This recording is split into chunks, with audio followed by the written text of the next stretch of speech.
and hot mic. What's up, everybody? This is Big Bo. I know it's been a long time since you heard me. I've been out and about cruising the world, actually getting ready for this next episode we're about to talk about. But what I want to talk about is our sponsors here at Amazon. Click-Through is one of them. All you got to do is go to our website, streetwarriorradio.com. Look at our episodes, but more importantly, do your shopping through there. Amazon Click-Through, it's really an important thing to us. We still haven't got our first check yet because not enough people have gone to Amazon Click-Through. I mean, you're doing it. I mean, I see it. JC sees it. We all see it. But Bezos doesn't want to cut the check. He's cheap. And I don't understand why. He's got all these millions of billions of trillions of dollars. And he's going to talk stuff to us. We're just a startup, Jeff. Like you once were in your mom's garage. Remember that? Oh, you don't want to talk about that? Well, we're here in JC's bedroom. Same thing you were doing. But you don't want to cut me and JC a check. That's cool. Whatever, Jeff. Jay Beezy. That's what your friends call you. That's what I found out in my travels. That's right. So go to Amazon Click-Through, people. This is a love-hate relationship between that sponsor. But you want to know a sponsor we really love? Top Notch Tactics. Security company out of the DFW area. We're coming to you live from the equipment that they've gifted to us, so we want to thank those guys over there at Top Notch Tactics for all your security needs. Stay tuned. Get your thinking cap on, because this episode's going to be live and hot and live, like lava. Supporting great causes is not only a great way to help others and the community, it's a great way to help yourself in the process. Today we feature Harbor of Hope. Now, Harbor of Hope believes that children should have the opportunity to heal and engage in meaningful activities within the community and their families. Harbor of Hope strives to make a safe environment for families and children and will take advantage of positive opportunities to support permanency goals and the overall well-being of the agency's clients. Now, Harbor of Hope provides child care services and treatment services to male and female children from birth to 17 and up to 22 if they meet specific eligibility criteria for their continued stay in the foster care program. It is the agency's goal that foster families create strong working relationships with all members of the treatment team. With that approach in mind, Harbor of Hope intends to create an environment for children that promotes healing and a healthy transition to permanency. Harbor of Hope has adopted the following vision statement to be a leader in providing quality services, to support the permanency and stability of children and families. Through this, they have chosen to carry out this mission through providing the following services: 24/7 support for clients and families, case management, consultation, and referrals to service providers within the community. Go over to theharboroofhope.org and check them out, and if you're so inclined, please donate. Also, Concerns of Police Survivors. Now, Concerns of Police Survivors, or otherwise known as COPS, was organized in 1984 with 110 individual members. Today, COPS membership is over 47,000 survivors. Those survivors include spouses, children, parents, siblings, significant others, and affected co-workers of officers killed in the line of duty, according to federal government criteria. COPS programs for survivors include the National Police Survivors Conference held each May during National Police Week, sponsorships, peer support at the national, state, and local levels, COPS Kids Counseling Reimbursement Program, and the COPS Kids Summer Camp. COPS Teens Outward Bound experience for young adults, special retreats for spouses, parents, siblings, adult children, extended family, and co-workers, trial and parole support, and other assistance programs. COPS knows that a survivor's level of distress is directly affected by the agency's response to the tragedy. COPS therefore offers training and assistance to law enforcement agencies nationwide on how to respond to the tragic loss of a member of the law enforcement profession. COPS is a 501c3 nonprofit organization, and their programs and services are funded by grants and donations. It's an extremely important cause to the survivors of fallen law enforcement officers. Please head over to nationalcops.org. Check them out, and if you're so inclined, please donate. And as always, you can find links to these organizations plus other great causes on our website at streetwarriorradio.com on the left-hand column of every page. That's streetwarriorradio.com.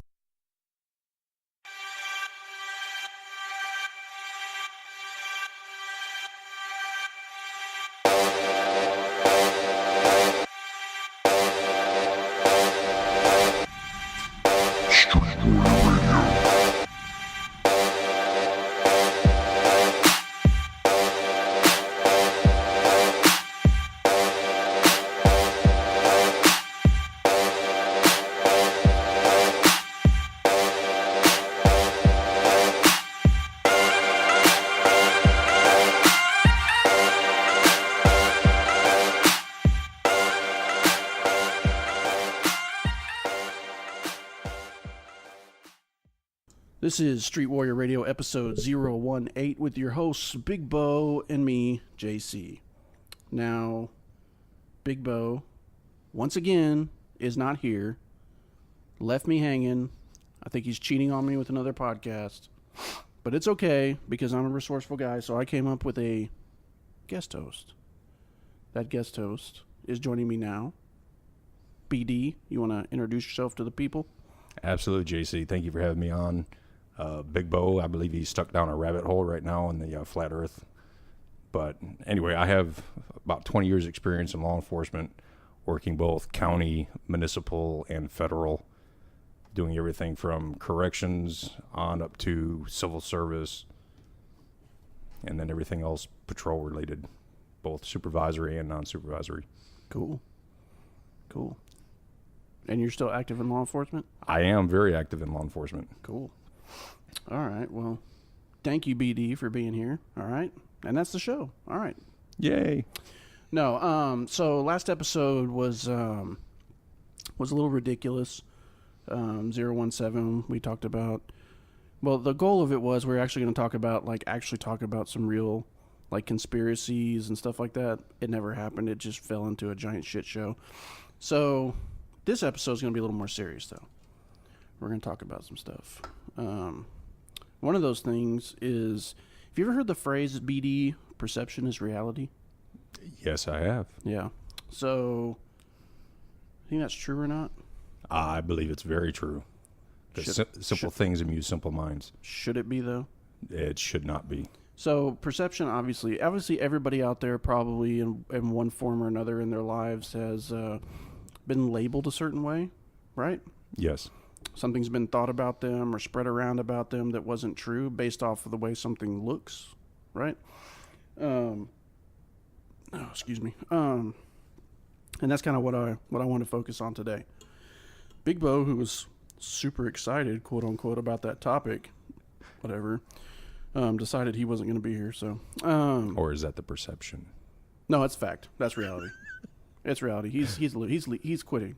He's quitting the podcast. Yeah, that sucks. That's what's going to happen. Or I'm going to fire him. One of the two. Right. He says he can't be fired from this, but because he volunteered to be a part of it. But I'm pretty sure I can still fire him. It's still an at-will state, right? Yeah, sure. Okay.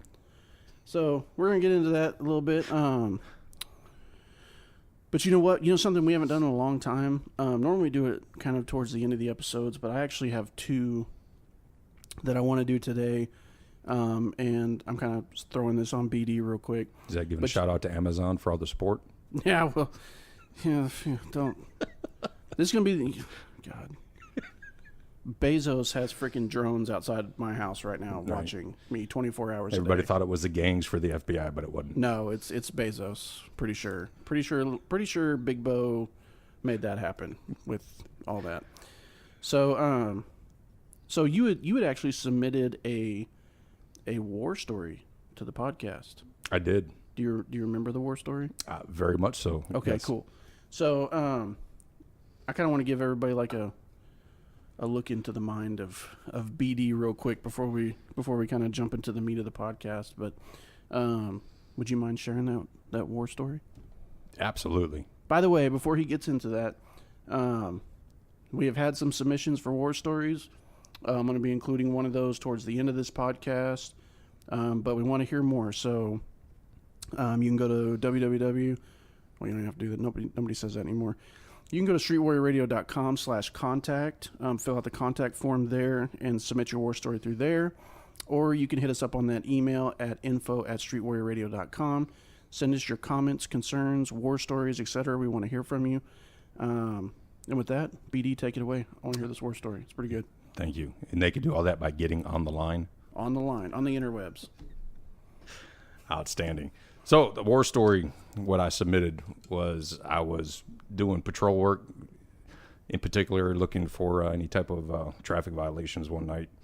And I don't quite remember what drew my attention to this beater car, but it was a beater. So I made a traffic stop on it, and this gentleman hops out of this car, and he was jumping all over the place like he was high on PCP, tweaking out on meth. Right. the car had like everything he could possibly own, and I'm trying to figure out what's going on with him, and he's talking, I mean, everything from people are coming after him to he was trying to pick up his girlfriend, da-da-da-da-da. Long story made even longer. I go to get his identification, ask for identification, and he pops his trunk. And as he's looking for his identification, he's going rambling. Mm-hmm. And this time, I've got good officer safety. I'm, a good 15, 20 feet away from him because I don't know what the hell is fixing to happen with this guy. Right. And then he moves some clothes, and I see a arm sitting underneath the clothes. And all of a sudden, I'm thinking like, holy crap, he just killed his girlfriend. That's why he's acting this way. Right. And so I draw down on him, and he's screaming, no, it's my girlfriend. And I'm like, no shit, it's your girlfriend. So now I'm asking for cover. I'm like, send me every available unit you can have. The guy's just jumping up and down. He's hollering, screaming. I'm telling him, get on the ground. And he's like, no, it's my girlfriend. And unbeknownst to me, he had a female passenger in the car. So as I'm beating down in on him, testing, the tension on my trigger, right? The passenger door pops open, and this one-armed female comes out of the car, and she goes, "He told you it was mine." And I'm looking at her, and she reaches over, grabs it out, snaps it back into place, and I'm kind of like, "Well, okay then." Wow. So I'm still in shock, and I hear lights and sirens coming. I'm like, "You can disregard." The one-armed female. Wow. That's awesome. Yeah, it was something to remember. You know what my favorite story of yours, though, is? The fleshlight incident. Not while I'm drinking. Are we really going to go there? We can. Yeah. Outstanding. So here's another. It's not really a war story, but it is definitely one to remember. So I'm working nights in a local municipality. This local municipality, like all municipalities, has a park. Right. It does have park hours, and it was after hours. So I'm driving through. I always drive through with my lights off. Mm-hmm. I see this beat-up old Chevy Citation with the windows are all fogged up. I'm thinking, hey, I got me some teenagers. So I roll up there, and I sneak out, and I got to walk up, and I take my flashlight, and I flash it right inside the driver's window. And sure enough... Yeah, I'm trying to keep a straight face. Sure enough, there is a 50 to a 60-year-old man wearing a teddy, and I'm not talking teddy bear, with a fleshlight, just going to town. And I'm like, what the So I tell him to grab the steering wheel. And at this time, my partner and I were always trying to see who could outdo one another. Right. So I get on the radio, and I call him. I'm like, hey, man, you need to get over here now. So he comes squealing in. I mean, his lights are running and everything. I'm sure we didn't get in trouble for that one, but it was funny. So he walks up and he goes, man, what's going on? I said, hey, you pull the driver out. I'm going to go get the passenger. He said, all right. So he pulls the driver out. The guy steps out with his hands up, flashlight still on him, and he goes, and falls on the ground. And he looks at me. My partner flips me off and leaves. So... Needless to say, I gave the guy a criminal trespass warning, and I was like, don't you ever come back. It's like that. That reminds me of that meme that's like, you as a child, I want to grow up to be a police officer, and then it's like, me now. Yeah. Is that all the heroin in your butt, or is there more? Something like that? Right. That's what this job is about. Yeah. So, all right. Well, cool. But in the same aspect, that very next week, I don't know if I've ever told you that, but my partner at the time got me back. We went to a disturbance. And in this disturbance, he calls me over there, and I'm talking to him, and he goes, hey, you need to talk to the victim. Well, the victim comes out, and she was a lovely little lady of about 460 pounds, wearing a half shirt. Oh, hot. And that's all it looked like. And so I asked her, I said, ma'am, you want to go put some panties on? And she lifts up her gut, and with the Chewbacca staring at me, she goes, I have panties on. And I'm kind of like, I'm like, okay. I turned to look at my partner, and I'm like, you got me. Oh, my God. That's awesome. It really wasn't. It's awesome now. It Not wasn't really. then. No? I'm still suffering from PTSD from over that? it. Yeah. Yeah. Wow. So, I will tell you, I see Star Wars in a different light now. oh, wow. Yeah. Did it talk to you like Chewbacca? Yeah. Oh, God. What's that song? The Wookiee song? What is it? You mean by the group called, I'm not trying to plug them, but Whiskey Dick? Yes. Yes. Yeah, called Wookiee Pussy. Yeah. Yeah. Great song. It really is. Oh, so I just thought of this right now. So I want to apologize to our listeners and to our buddy Jeff Kyle, because unfortunately due to schedule mishaps, we were not able to make it out to the Chris Kyle Memorial Foundation deal in Fort Worth at the first part of this month. And on top of that, due to additional scheduling mishaps, unforeseen, our buddy Jedi, Scott Jedlinski, who's putting on the his company, Modern Samurai Project, putting on a 2-day red dot pistol class in Fort Worth. Not too late to sign up. You can go on our website to our events calendar and get you a link to get you a spot. All the information is on there at streetwearradio.com/events. It's the 19th and 20th, so it's this coming weekend. Unfortunately, I had to back out of that, but I think Big Bo will still be there. So, but The joys of shift work. right, I know, never ends. But hopefully things settle down here pretty soon. I hope. Also, I need to update the events calendar. I meant to do that already, but I didn't because I'm lazy. So, But just a side note, is the guy from Canada still listening? yes, Shout out. I think. I don't know. I think possibly. Episode 17 was a real tell on a test of who our actual fans are. All four of us. Yeah, I actually unsubscribed to my own podcast. So, I didn't. I just let it run while I was in the bathroom. Oh well, that's probably good. That's probably the best place for that episode. Seriously. Actually, it got a fair amount of downloads. It's still active. Yeah. So I did get some really good feedback from episode 16 though. I got a Yes. really, really awesome emails from a couple of people, which just gotta say meant a lot. I really appreciate that. That was pretty awesome. So, what were we supposed to talk about? We were talking about perception. Right, perceptions. Yeah. BD bringing it home. To let you know how bad this has been. We're literally recording this episode like 3 hours before it's supposed to hit iTunes. So yeah. Anyway, so we're talking about perceptions versus reality, right? And the quote unquote the old saying perception is reality or whatever, right? I think it's reality if you want it to be reality, but I think we get, especially in our line of work, how if it looks like one thing, we tend to hone in on that, and like we eat each other alive. Like people don't realize this. Yeah, they have no clue. Everybody's always like, there's all these corrupt cops and the blue wall and all that kind of crap. Man, people have if there's a blue wall, right? People have no idea what goes on behind that blue wall. Right. And if I know it's been said a bunch of times, but nobody hates a corrupt cop worse than a good cop. No, not at all. I mean, straight up.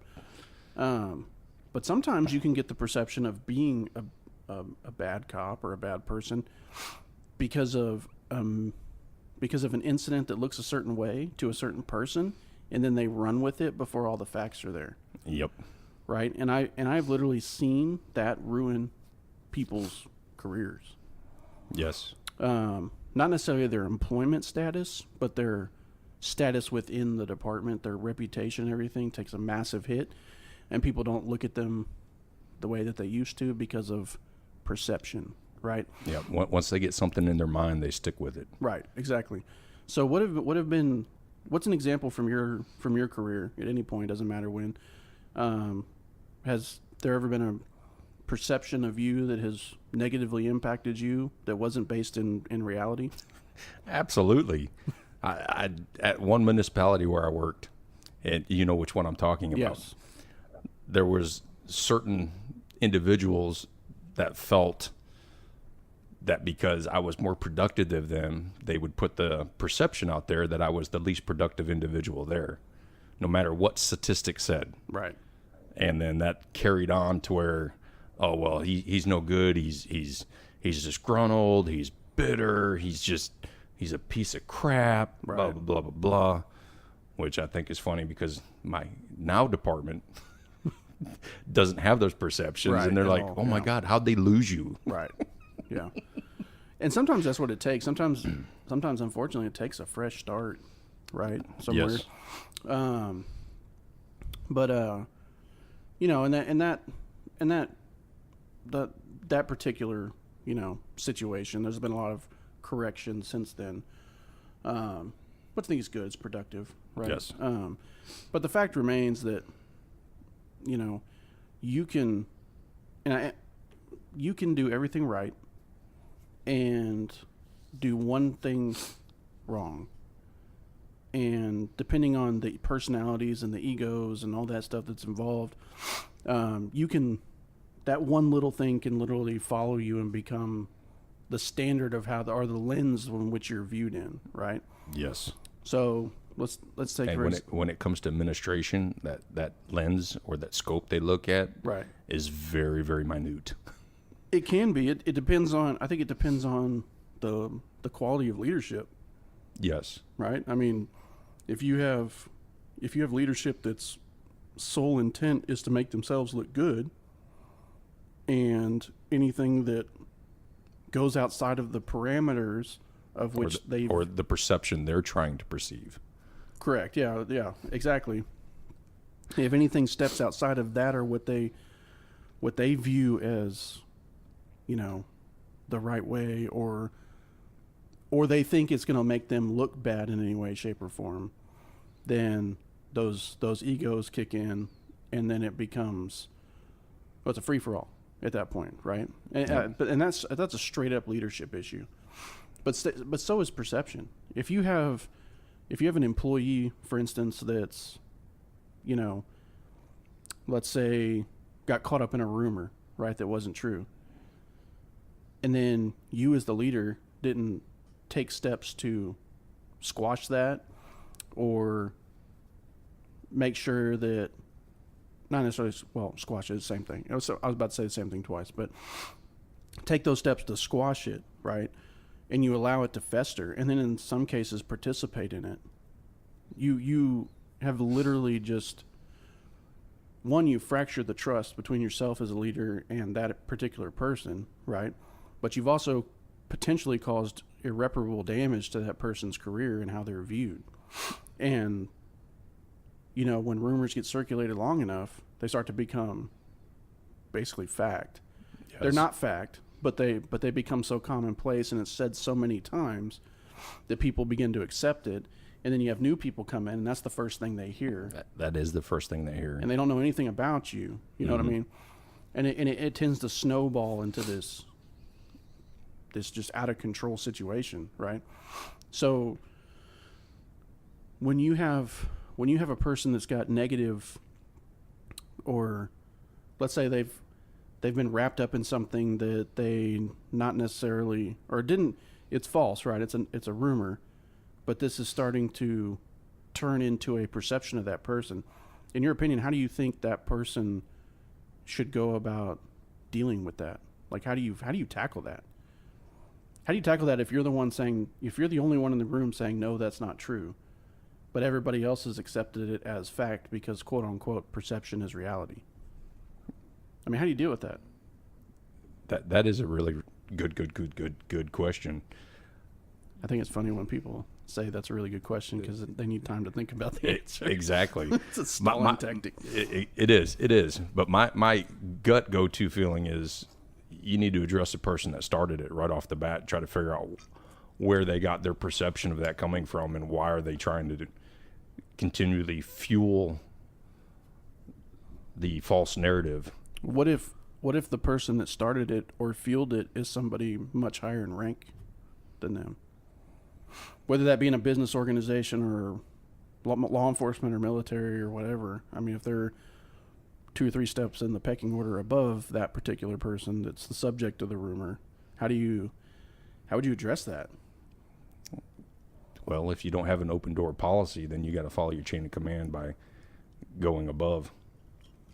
Does it mean getting your association rep and going the complaint route, or what do you think? I mean, there's no right answer, I don't think. I don't think there's a right answer neither. But I'm old school. I very seldom ever brought in outside representation that if I couldn't handle it myself, because I think you and I mean, we've always been on the same wavelength. I mean, there's times to rock the boat when there's a legitimate reason to rock the boat. Sure. But besides that, why make too many waves that are going to ripple back towards you in the long run? Yeah, and sometimes maybe the honestly the easier route is putting your head down and pushing forward, and not giving anybody a reason to legitimately prepare. I mean, rumors are going to happen. I mean, yes. Just like any workplace, police departments are no different. It's high school part 2. You know what I mean?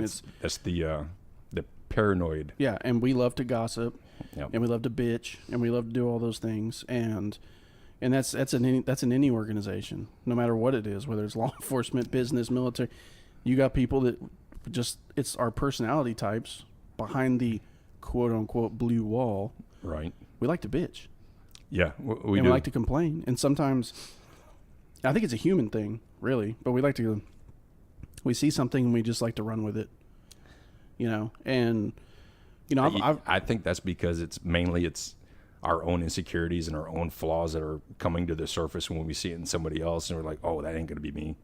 And maybe so. I mean, that's absolutely possible. Yeah. I mean, I wouldn't discount that at all. I think most rumors start because somebody has something against another person, and usually, at least in my experience, if people have had different experiences, info@streetwarriorradio.com. You can send that email. But I think most of the time it's out of jealousy. I would agree. Because, in this line of work, especially with all of our alpha personalities, because I know personally I have a personality, and you can shake your head all you want, but either you like me, or you hate me. Right. If you hate me, you just haven't known me yet. Yeah, and I'm the same way. Yeah. I'm the same way. For the longest time, it was perceived that when people first met me, especially like trainees and stuff, the first time they meet me, they're like, God, that guy's a dick. Fist bump. Straight up. Oh, God, I hope I'm not with him. Then they get their training assignment, and I'm the first person they get, and they're like, fuck. Yeah. Because that falls back into the perception of what people were telling them about you. Right. But even not even then, because I've had situations where, past trainees have met new employees, and they're like, dude, you want to get with that guy. He knows his shit. He knows this, and then they meet me, and I'm just like, yeah, what's up? And then I move on, and they're just like, oh, fuck this guy, whatever. And but then they actually get to know me, and like a day into it, they're like, and I've had every single training I've ever had within the first week has said, hey, can I tell you something? It's like, well, yeah, go ahead. When I first met you, like, I thought you were like a real dick, and everybody said you just got to get to know you, and now that I've gotten to know you, dude, this is awesome. Yeah, see, I've always had the opposite. They're like, man, you're really awesome, but once I get to know you, you're a dick. That's not true. That's not true. That's why they always kept me as third phase. Well, I mean, it just, it comes down.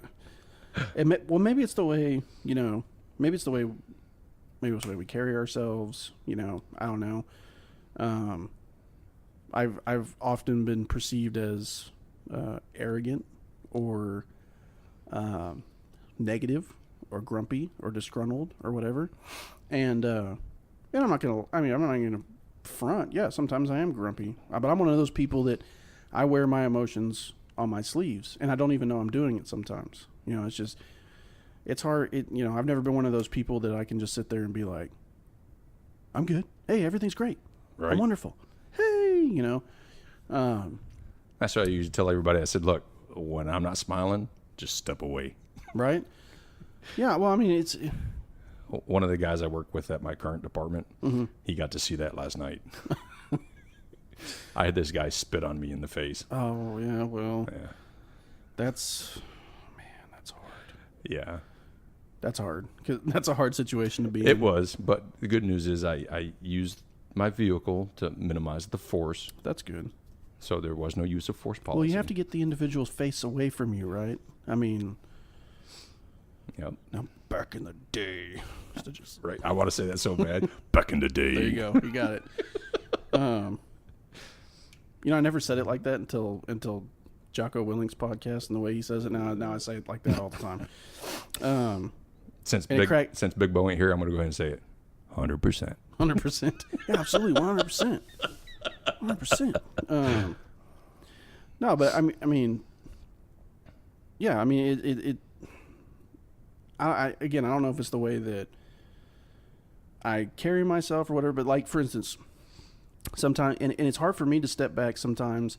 I think it's probably hard for all of us, because when we get somebody new they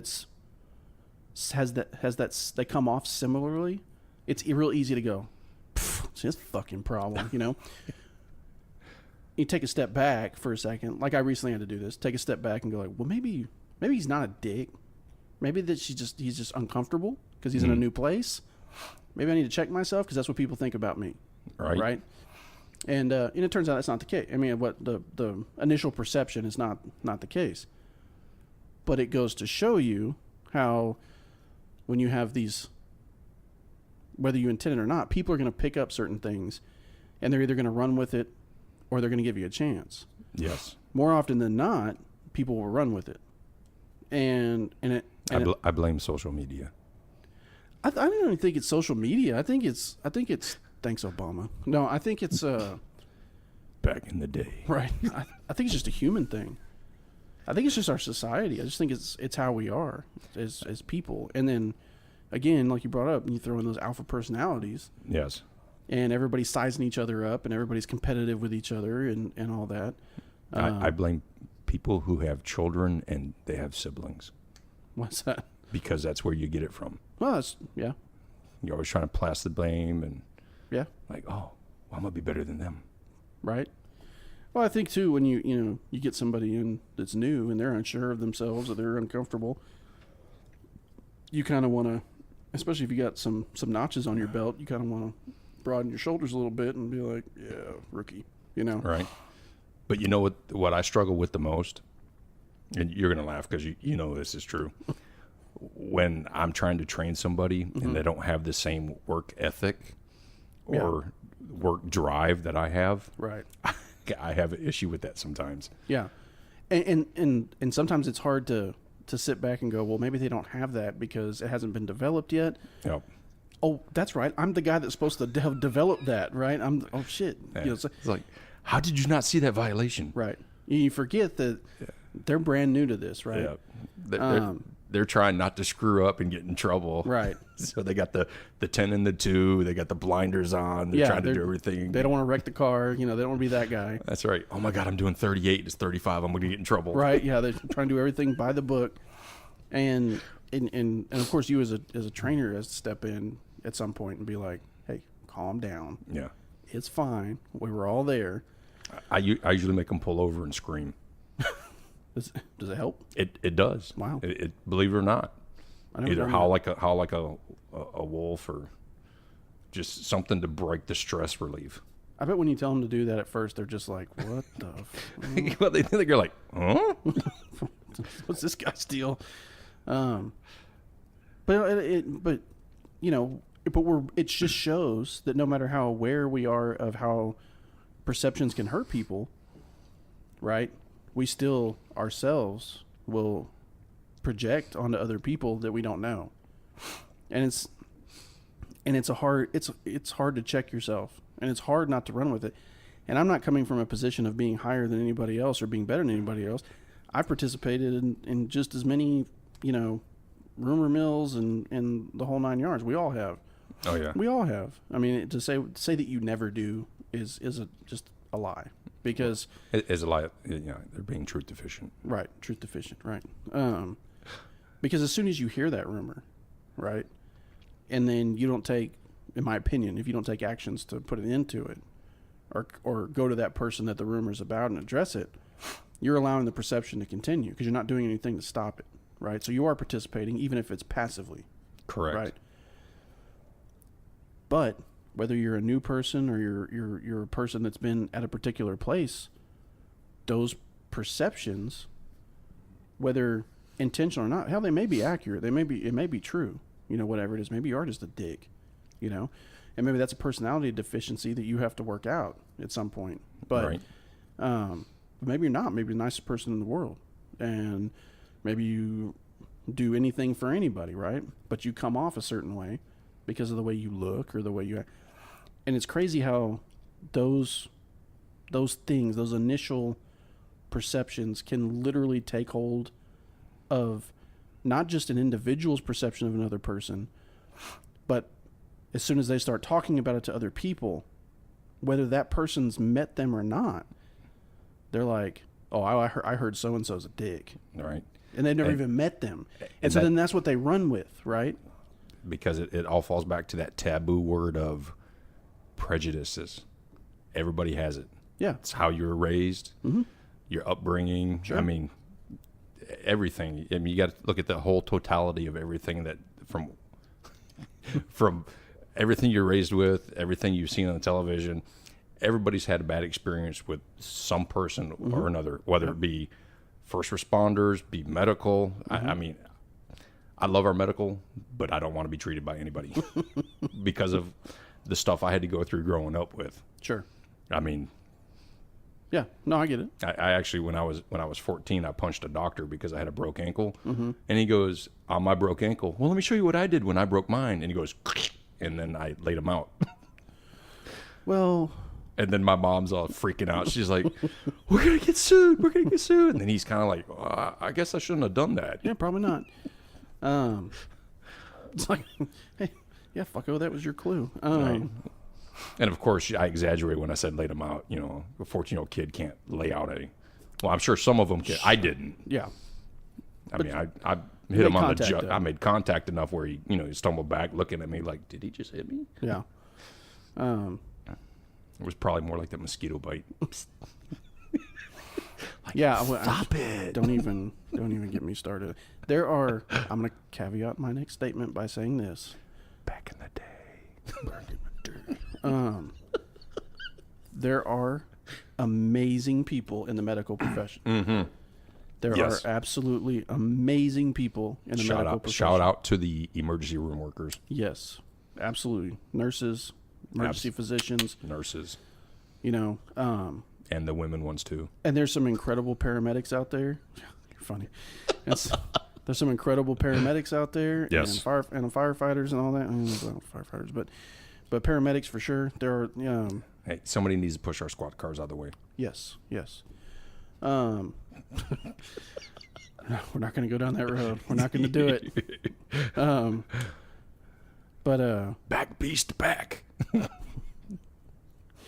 But there are and this is completely a side topic, has nothing to do with what we're actually talking about. But there are again, that is perceptions in reality. Right. Okay.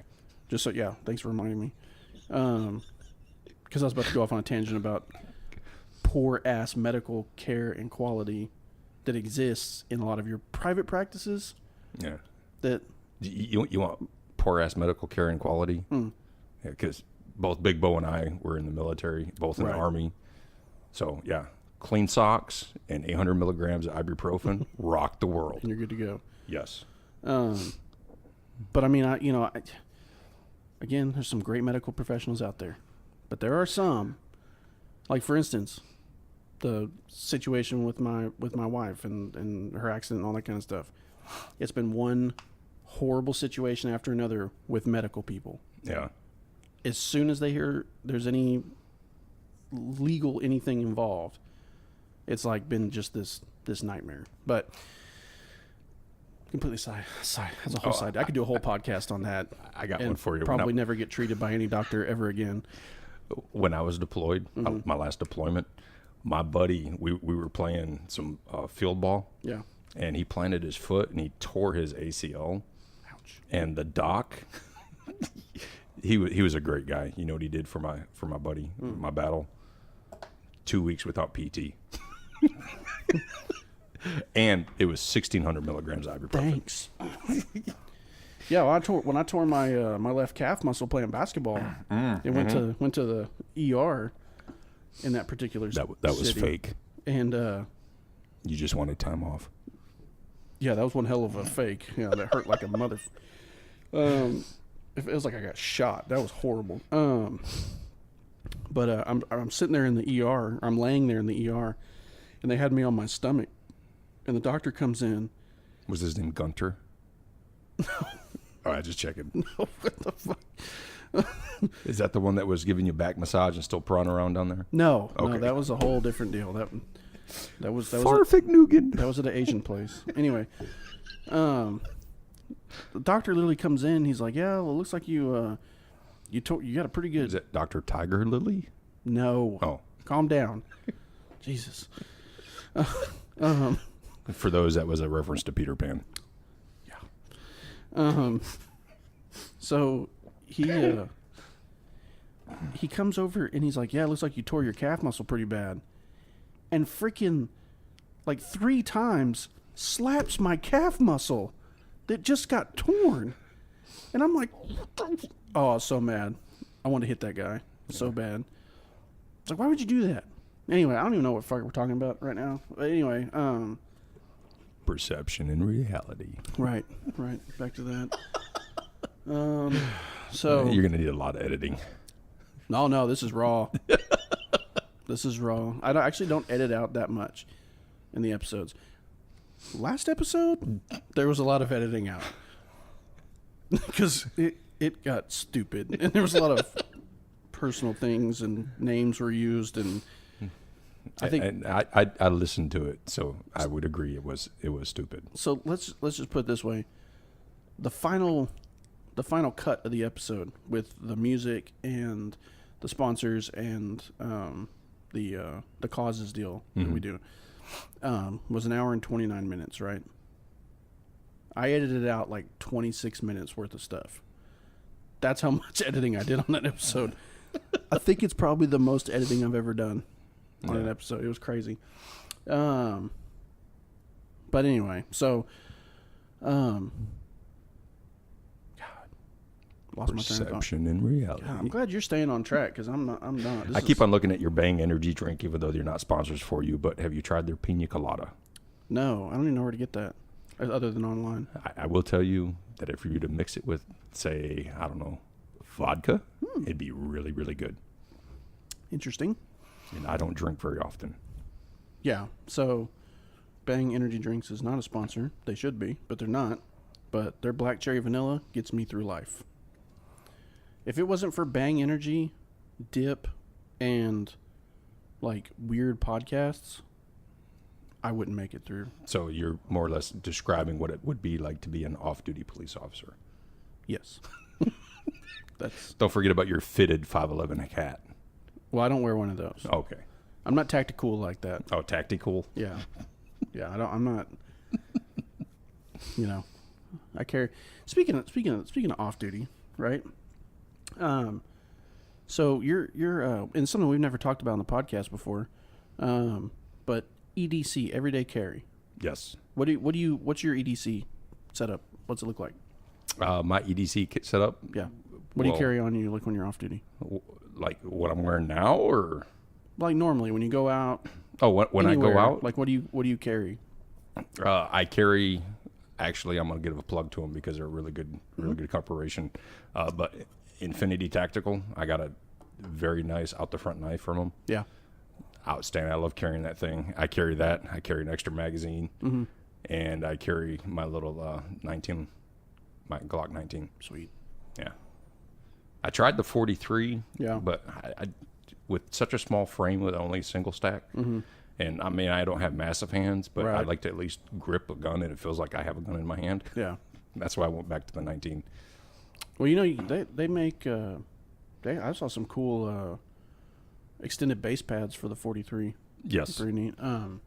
And I know there's going to be a lot of Glock haters out there.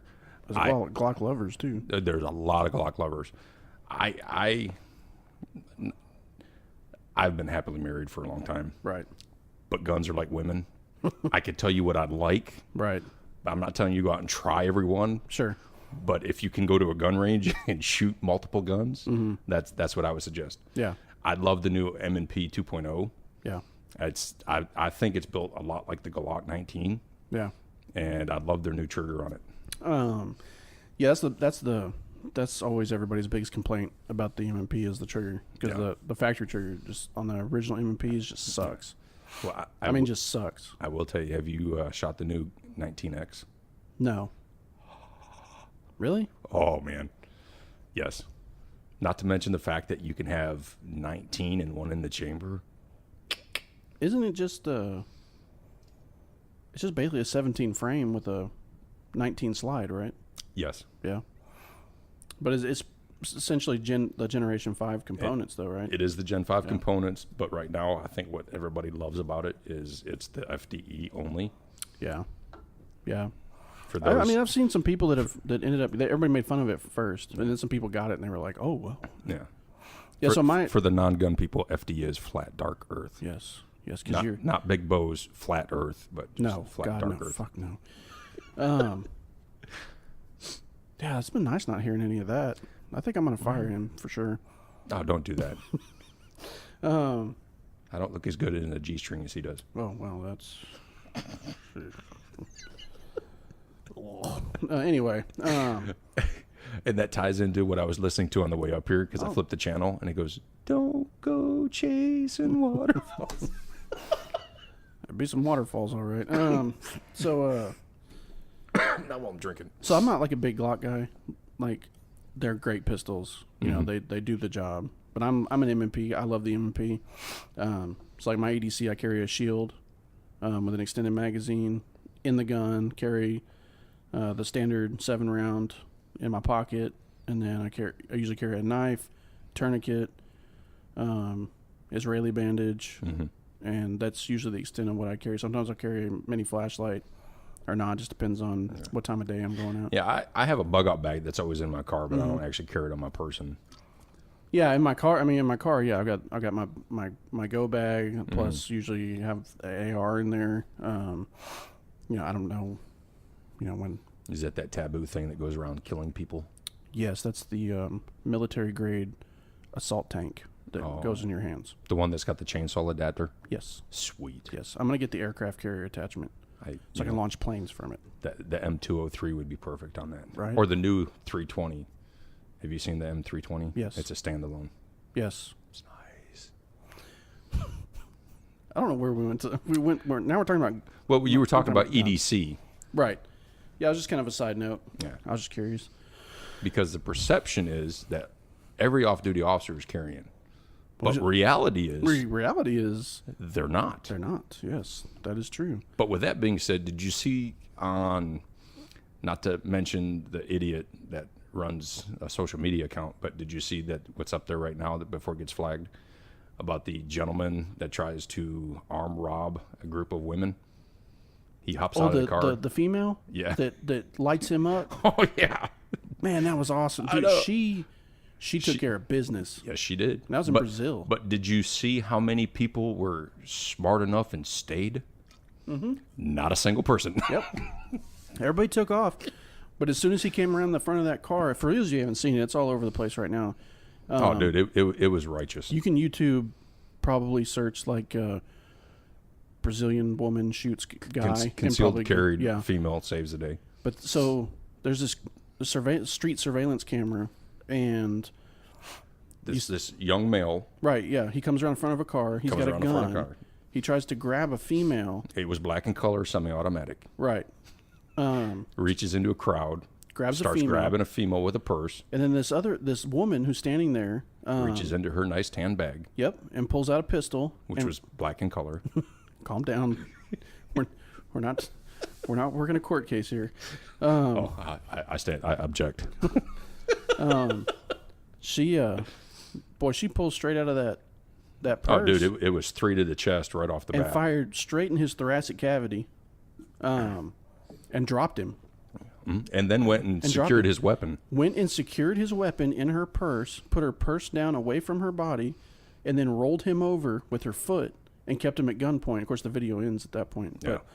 But kept him at gunpoint, I'm assuming, until... Bite the curb. But he died. He died.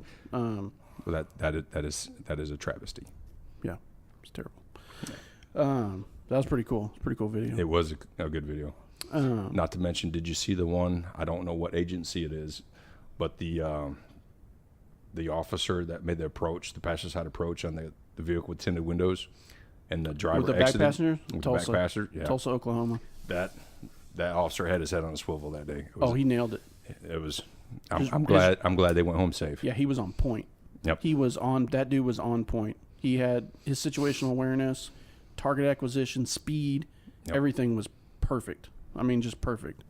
That's what you want out of a police officer coming to help you, is what that guy did. Yep. For sure. Speaking of that, yes. When we touch on like supplements, you might want to talk about that one day. When you do a supplement report, this is if you're a cop. If you're a cop, please put in there what you did. Don't put in there what you watched the other officer do. That's not what a supplement's for. No, it's an account of your own actions. Exactly. They don't need to know what I did because I'm going to tell them what I did. Right. And if you didn't, now the only time that changes is if you witness another officer in a shooting. You're going to want to document what you observed. But if you're a cover officer there to assist, right. Yeah. That's a whole other thing. Oh my God, I literally read one the other day that was that, and so I asked the other officer. I'm like, so what exactly did you do? Yeah. Oh, I did this. I said, then why is it not in the report? Right. Well, I mean, I've written supplements before where I literally showed up on scene as a backup officer and did nothing other than stand there, maybe stood there with a suspect or whatever, and that's it. And that's all I put. Yeah, mine is officer so-and-so arrived on scene as cover unit. Right. Maintain good protective posture of the primary officer and left. And that's it. That's it. And the best part is when you get called to court and that's your supplement. And you're like, I told you this over the phone. When you still called me here, I have nothing to contribute. And I did that one time. I testified. Oh, I think every officer that's done a good supplement report like that can agree. I was like, I sat up there on the stand and I was like, I've done the same thing too. Well, did you see this? I said, is it in the report? Well, no. I said, then no, I didn't see it. I basically recounted showed up, provided cover, stood there with the suspect, did not have a conversation with the suspect, just stood there. Yep. And then they're looking at you like, that's it? Yes, you read this. We had a conversation about... Anyway, I'm not going to do that. God bless our prosecutors, right? Somebody's got to do it. Yeah, not me. I think it's like the strippers. That's the in-between job while they're looking for something better. Well, I think probably most ADAs... You do have some career ones, but I think most, they're looking to get their experience and then jump to private as a defense, you know, because that's where the money is. Yeah. ADAs don't make any money. It's like private security. Right. And speaking of private security. Yes. TNT. Oh, yeah, I'll talk about them. I'm talking about them later. But I'm looking at these beautiful microphones they provided. They did provide some awesome stuff. Shout out. So, yeah, people can hear about that in our first part of the sponsorship part, and I don't like talking about all that. That's Big Bo's bit. Oh, is it? Yeah. Okay. Sorry, sponsors. You're not going to get any shout outs from me. So you should email them at info@streetwarrior.com and tell them to come back. Street Warrior Radio. That too. This went south. So the perception of this podcast is we're not staying on topic. Yes, the perception of this podcast is that it sucks, and there's actually isn't a perception because no one's listening anymore. Oh, that's true. So they stopped listening when you said guest speaker, BD. No, they were probably fascinated though. That's if we even had anybody come back after the last episode. There's probably all those lizard people flying around on a burrito. Probably. But they're not circling the globe since it's flat. Have you ever had any ghost experiences on the job? I'm going to say no. Oh. Because I firmly believe that your mind will play tricks on you, especially if you're already spooked. Well, that's true. But some things are legitimate, though, I would think. Yeah, like huge-ass snakes in a tree. Well, there's that. Yeah. Speaking of which, I have another war story to tell Go you. ahead. Go ahead. So me and this same partner that I Yes. was talking about earlier, Right. we go to an animal complaint call. We arrive on scene. We walk up underneath the carport, and there's this huge-ass tree. Mm-hmm. And there's like 8 family members sitting on a trampoline. Okay. And we're like, what are we here for?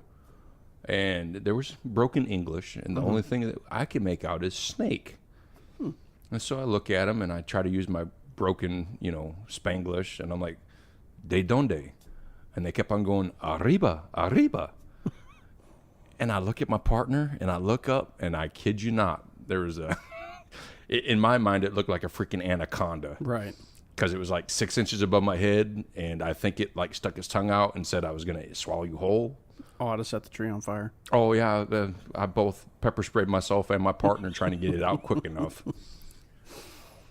Yeah, no thanks. Oh, yeah. They had a good laugh at our expense. I'm sure they did. And then I was sitting in my car on the PA saying, you can get it. I'm done. Yeah, I'm out. Yeah. I'll do snakes, though, before I do spiders. It just depends. Did you see that one? I don't know if it's true or not, but it looks like a black widow, but it actually has a skull on it. What? And it lays babies in your head. That's not real. No, but yeah, I would agree. Anything that could crawl across you and you not know it's on you, there's something wrong. Oh, So I was working an off-duty job the other day, and I really had to go to the bathroom, and there was a porta potty. That's how we got on EDC. We started talking about off duty. Oh, wow, yeah. See, And it all circles back. right? The reality is, I am paying attention. Good, because somebody needs to. So I was working an off-duty, and I really had to go to the bathroom. I couldn't make it to a real bathroom. You ever had those moments where it's like... Are you talking about the tire checks? What? You've never done that? You get out, pretend like you're checking the tires, No. or you're in the middle of the field, door open, lights off, and you're just like letting the wind blow on you while you're... Yes, but we're not. Everybody out there knows what I'm talking about. Yeah, about. but we're not going to get into that. So Okay. I see a porta potty, right? And I had to pee. So I'm like, screw it, I'll go in the porta potty, right? I hate going in the porta potties. Were they blue or orange? Because the orange ones, believe it or not, have more room. It was gray. Okay. So But you're colorblind. possibly.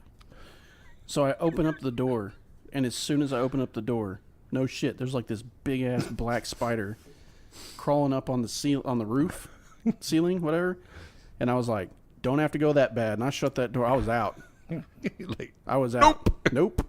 Not happening. That has literally nothing to do with anything. This is just Yeah. Well, spider. I've already told you about some of the dreams I had about spiders, so Yeah. we can stop that conversation. Yeah, I just like don't now. do spiders. Have you ever seen a UFO on duty? Or in your life? No. No? No. Do you think that stuff's real? UFOs? Yes. I believe if people dabble enough in the occult, anything's real. So do you believe in aliens? No. No? Illegals, but no. No, not that kind. I'm talking about the space kind. No, I don't. Really? You don't think with all the billions of planets out there and all that, there's not another one out there that sustains life? As long as you and I have been doing this job, I don't think anything that has intelligence would want to come visit us. I'm not disputing that. I'm talking about alien life in general. Like, it's not possible that perhaps the good Lord above made this design elsewhere, and we just don't know about it?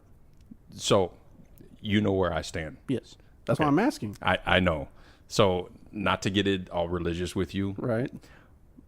I'm going to say no. Okay. But in the same aspect, I do know for a fact that the demonic can take whatever form, shape that possible. Because even in the Bible, not to get religious on people, it even says that Satan came as an angel of light. Right. So they can shapeshift. That's why when it also talked about in the book of Genesis chapter 6, where sons of man laid with, the angels that came down. Right. That's where we got the giants from, and there's documented proof about the giants. There are. They've actually found big, remains. huge, gigantic remains. Mm-hmm. With that, because own personal belief, Right. not theological, Right. I believe that when the flood came and drowned them, Mm-hmm. that's why we have the demonic spirits still floating around, because they were not created of God. They're just sitting out there on their floaties, sipping martinis, and Well, no, I think they're trying to inhabit people, because I know you've seen. now we're getting somewhere. I know you've seen some of Demonic the possession. yes, Yes. with that war story. Another one. I like it. Oh yeah. So I pulled over this female, Mm-hmm. caught her doing 106 on the highway. Yeah. Finally got her stopped, knocked on the window, and she proceeded to turn and look at me. But when she looked at me, her face was distorted. She was drooling, and snot hit the window. Mm-hmm. The quote-unquote medical profession said that she was having some sort of epileptic seizure. Mm-hmm. But the gentleman that was talking to me from her, which sounded deeper than this, definitely I was kind of like, uh-oh. Yeah, I'm out at that point. Yeah. Like, you know what? Call the fire department. It's their problem. I'm out. All right. When you're talking to a female, because I've had a lot of dealings with, I would not that I go looking for it, but I've had a lot of dealings with the demonic. The demonic. The demonic. I might have you start narrating the podcast in that voice. That's Right. fucking cool. Welcome to Street Warrior Radio. I like that. That's cool. But yeah, I literally had one individual. She was an 85-year-old female. Mm-hmm. Sitting there talking to her, and next thing I know, she's slithering around on the ground like a snake and dislocated her jaw, and something came out, and then she relocated her jaw like a snake will do, where they open up their mouth to try to swallow something. Mm-hmm. She got up, sat down, and I'm like, "Are you okay?" And she looked at me with these soul-piercing eyes and said, "Why?" And needless to say, my back was up next to the door. Yeah. And I'm like, do you need medics? And then she snapped back into her little 85-year-old grandma voice. "Can I help you, officer?" I'm like, I'm done. Yeah, I'm like, no, ma'am, I'm here for your welfare being, but if you're good. Yeah, no, Yeah. I'm good with Yeah. that. There was a funny story I heard. I wanted to go drink some holy water after that. Cause Yeah, no kidding. There was a funny story I heard about these officers that went to an RV park.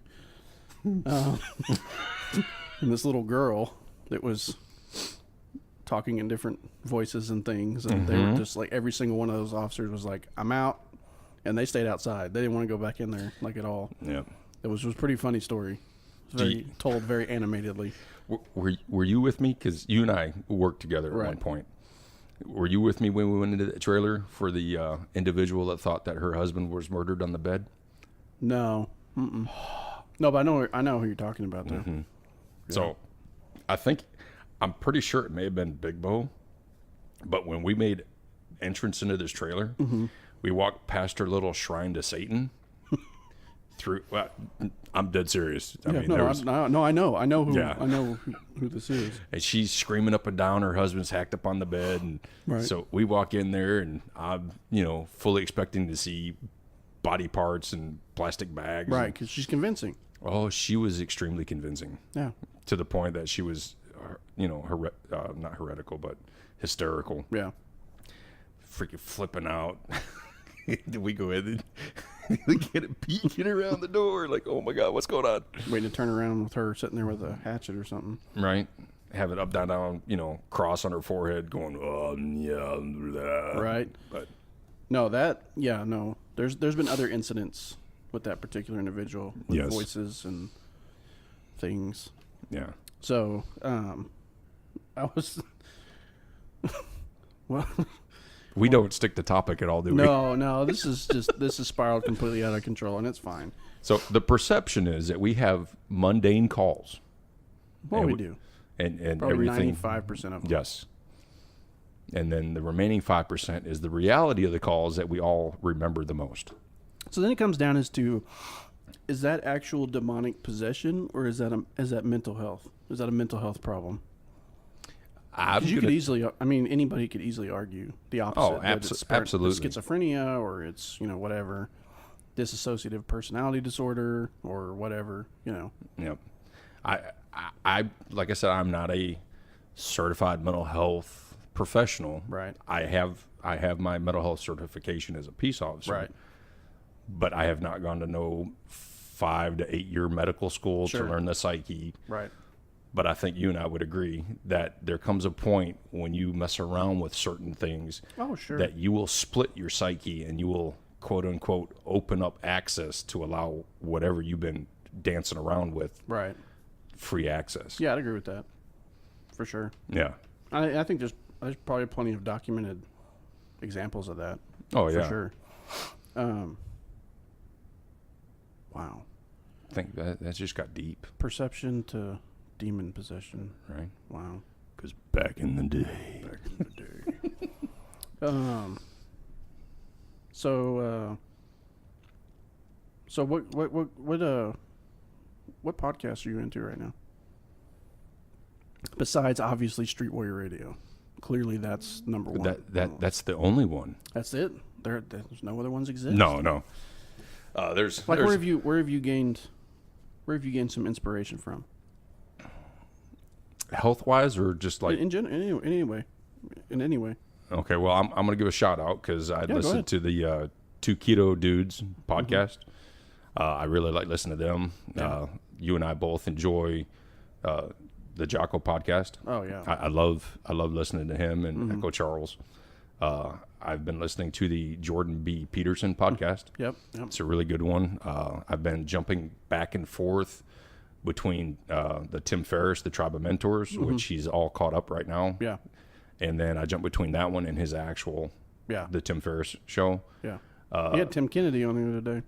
He did, which I was disappointed because... Which we had him on first, though. That's why I was disappointed. Because for whatever reason, his podcast went longer. Yeah, well, there was some scheduling mishaps there. It was a blunder. I appreciate those gentlemen helping y'all out. Yeah. I mean, it was great. I'm glad they actually had the time to at least get on the podcast. Yeah, I mean, he gave us time. Absolutely, he gave us time. I mean, at that point, we're still pretty relatively unknown. We're still relatively unknown, but we have developed a decent little following.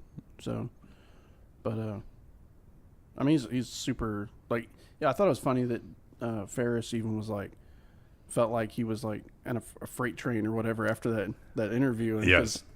The guy's just so intense, he just goes and goes and goes and goes. But did you see Kennedy's waterboarding video?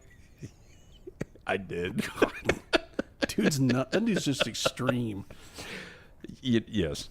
He's like so extreme. Besides that, there's one more. My church used to do one, but they just stopped doing it. Oh, they did? Yeah, I don't know why.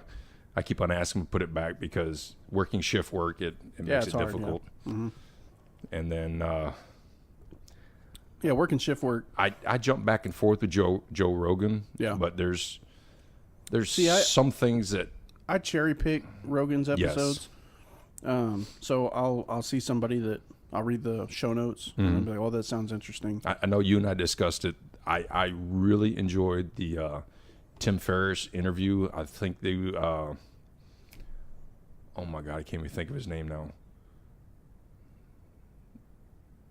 Dead air. I'm sorry, but he was on there 3 or 4 times. He says, "I'm not your guru." What's his name? He was on the Jack Black film. Oh, Tony Robbins. There you go, Tony Robbins. I really enjoyed those ones. Yeah. Well, he's an intense dude himself. He really is. Yeah, but he has some interesting things to say. Yes. He's a little, when he starts getting into some of his deep beliefs, spiritual beliefs, it gets a little hokey for me. But I don't discredit. Everybody's entitled to their beliefs and should be. Yep. Well, like you and I have discussed that. But anyway, back to what I was going to say earlier. I know that you and I have discussed this, and I'm sure the law enforcement listeners to this mighty, wonderful Street Warrior Radio podcast can agree. Podcast? Yeah, podcast.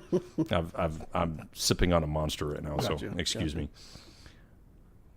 But in our experience, once again, perception versus reality. Right. When you're dealing with individuals, there's three sides to every truth. Yeah. Their truth, the other party's truth, and then we have to come up with the actual truth. Right. Which is always somewhere there in the middle. Mm-hmm. And right. when somebody takes a personal vested interest in something that has happened to them, their perception is blown way out of the water. It can be. It can be. Because you get defensive. Absolutely. Right. You get defensive, then you start feeling violated, and then you start going through your anger, your right. greed. I mean, the whole 9 yards. Well, I think it's 7 steps, but yeah. But speaking of whole 9 yards, do you remember that movie with Bruce Willis? I do. Okay. I'm going to rabbit trail back. Yes. So I love throwing movie references in wherever I can because it's awesome. Yes. And then when people actually catch them, I'm like, all right.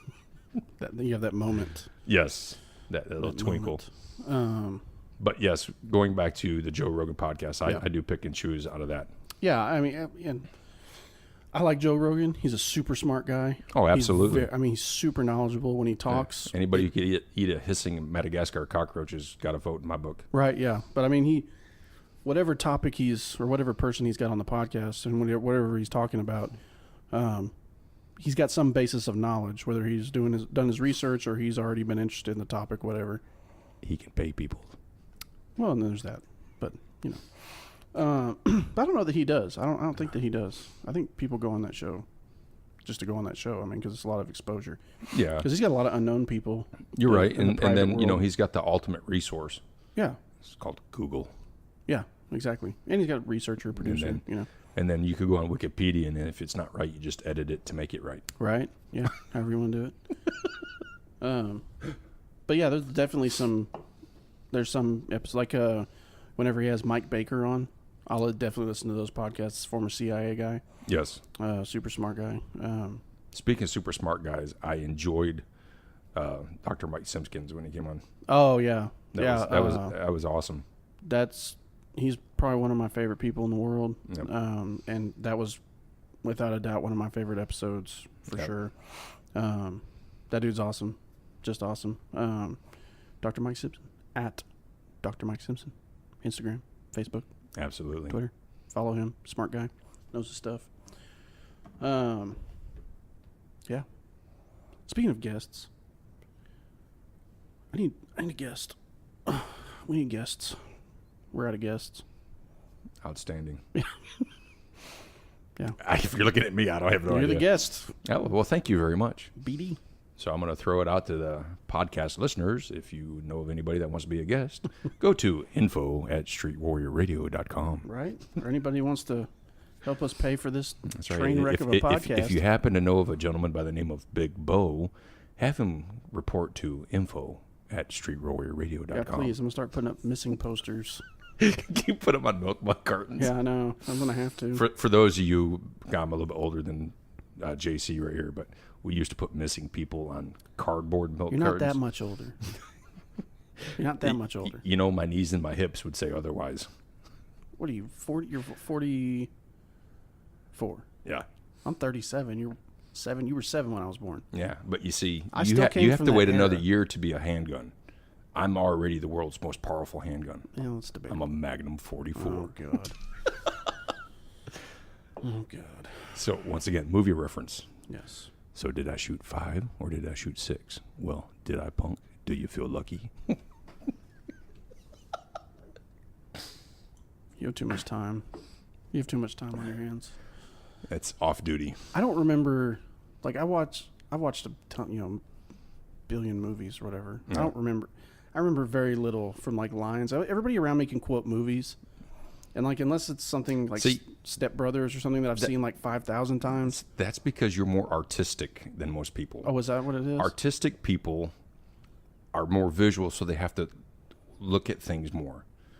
People that have no life, that work law enforcement nonstop, for say me, we view something once and we remember it. Oh yeah, I don't remember. Once, that's because it comes in handy when you're doing, DWI reports.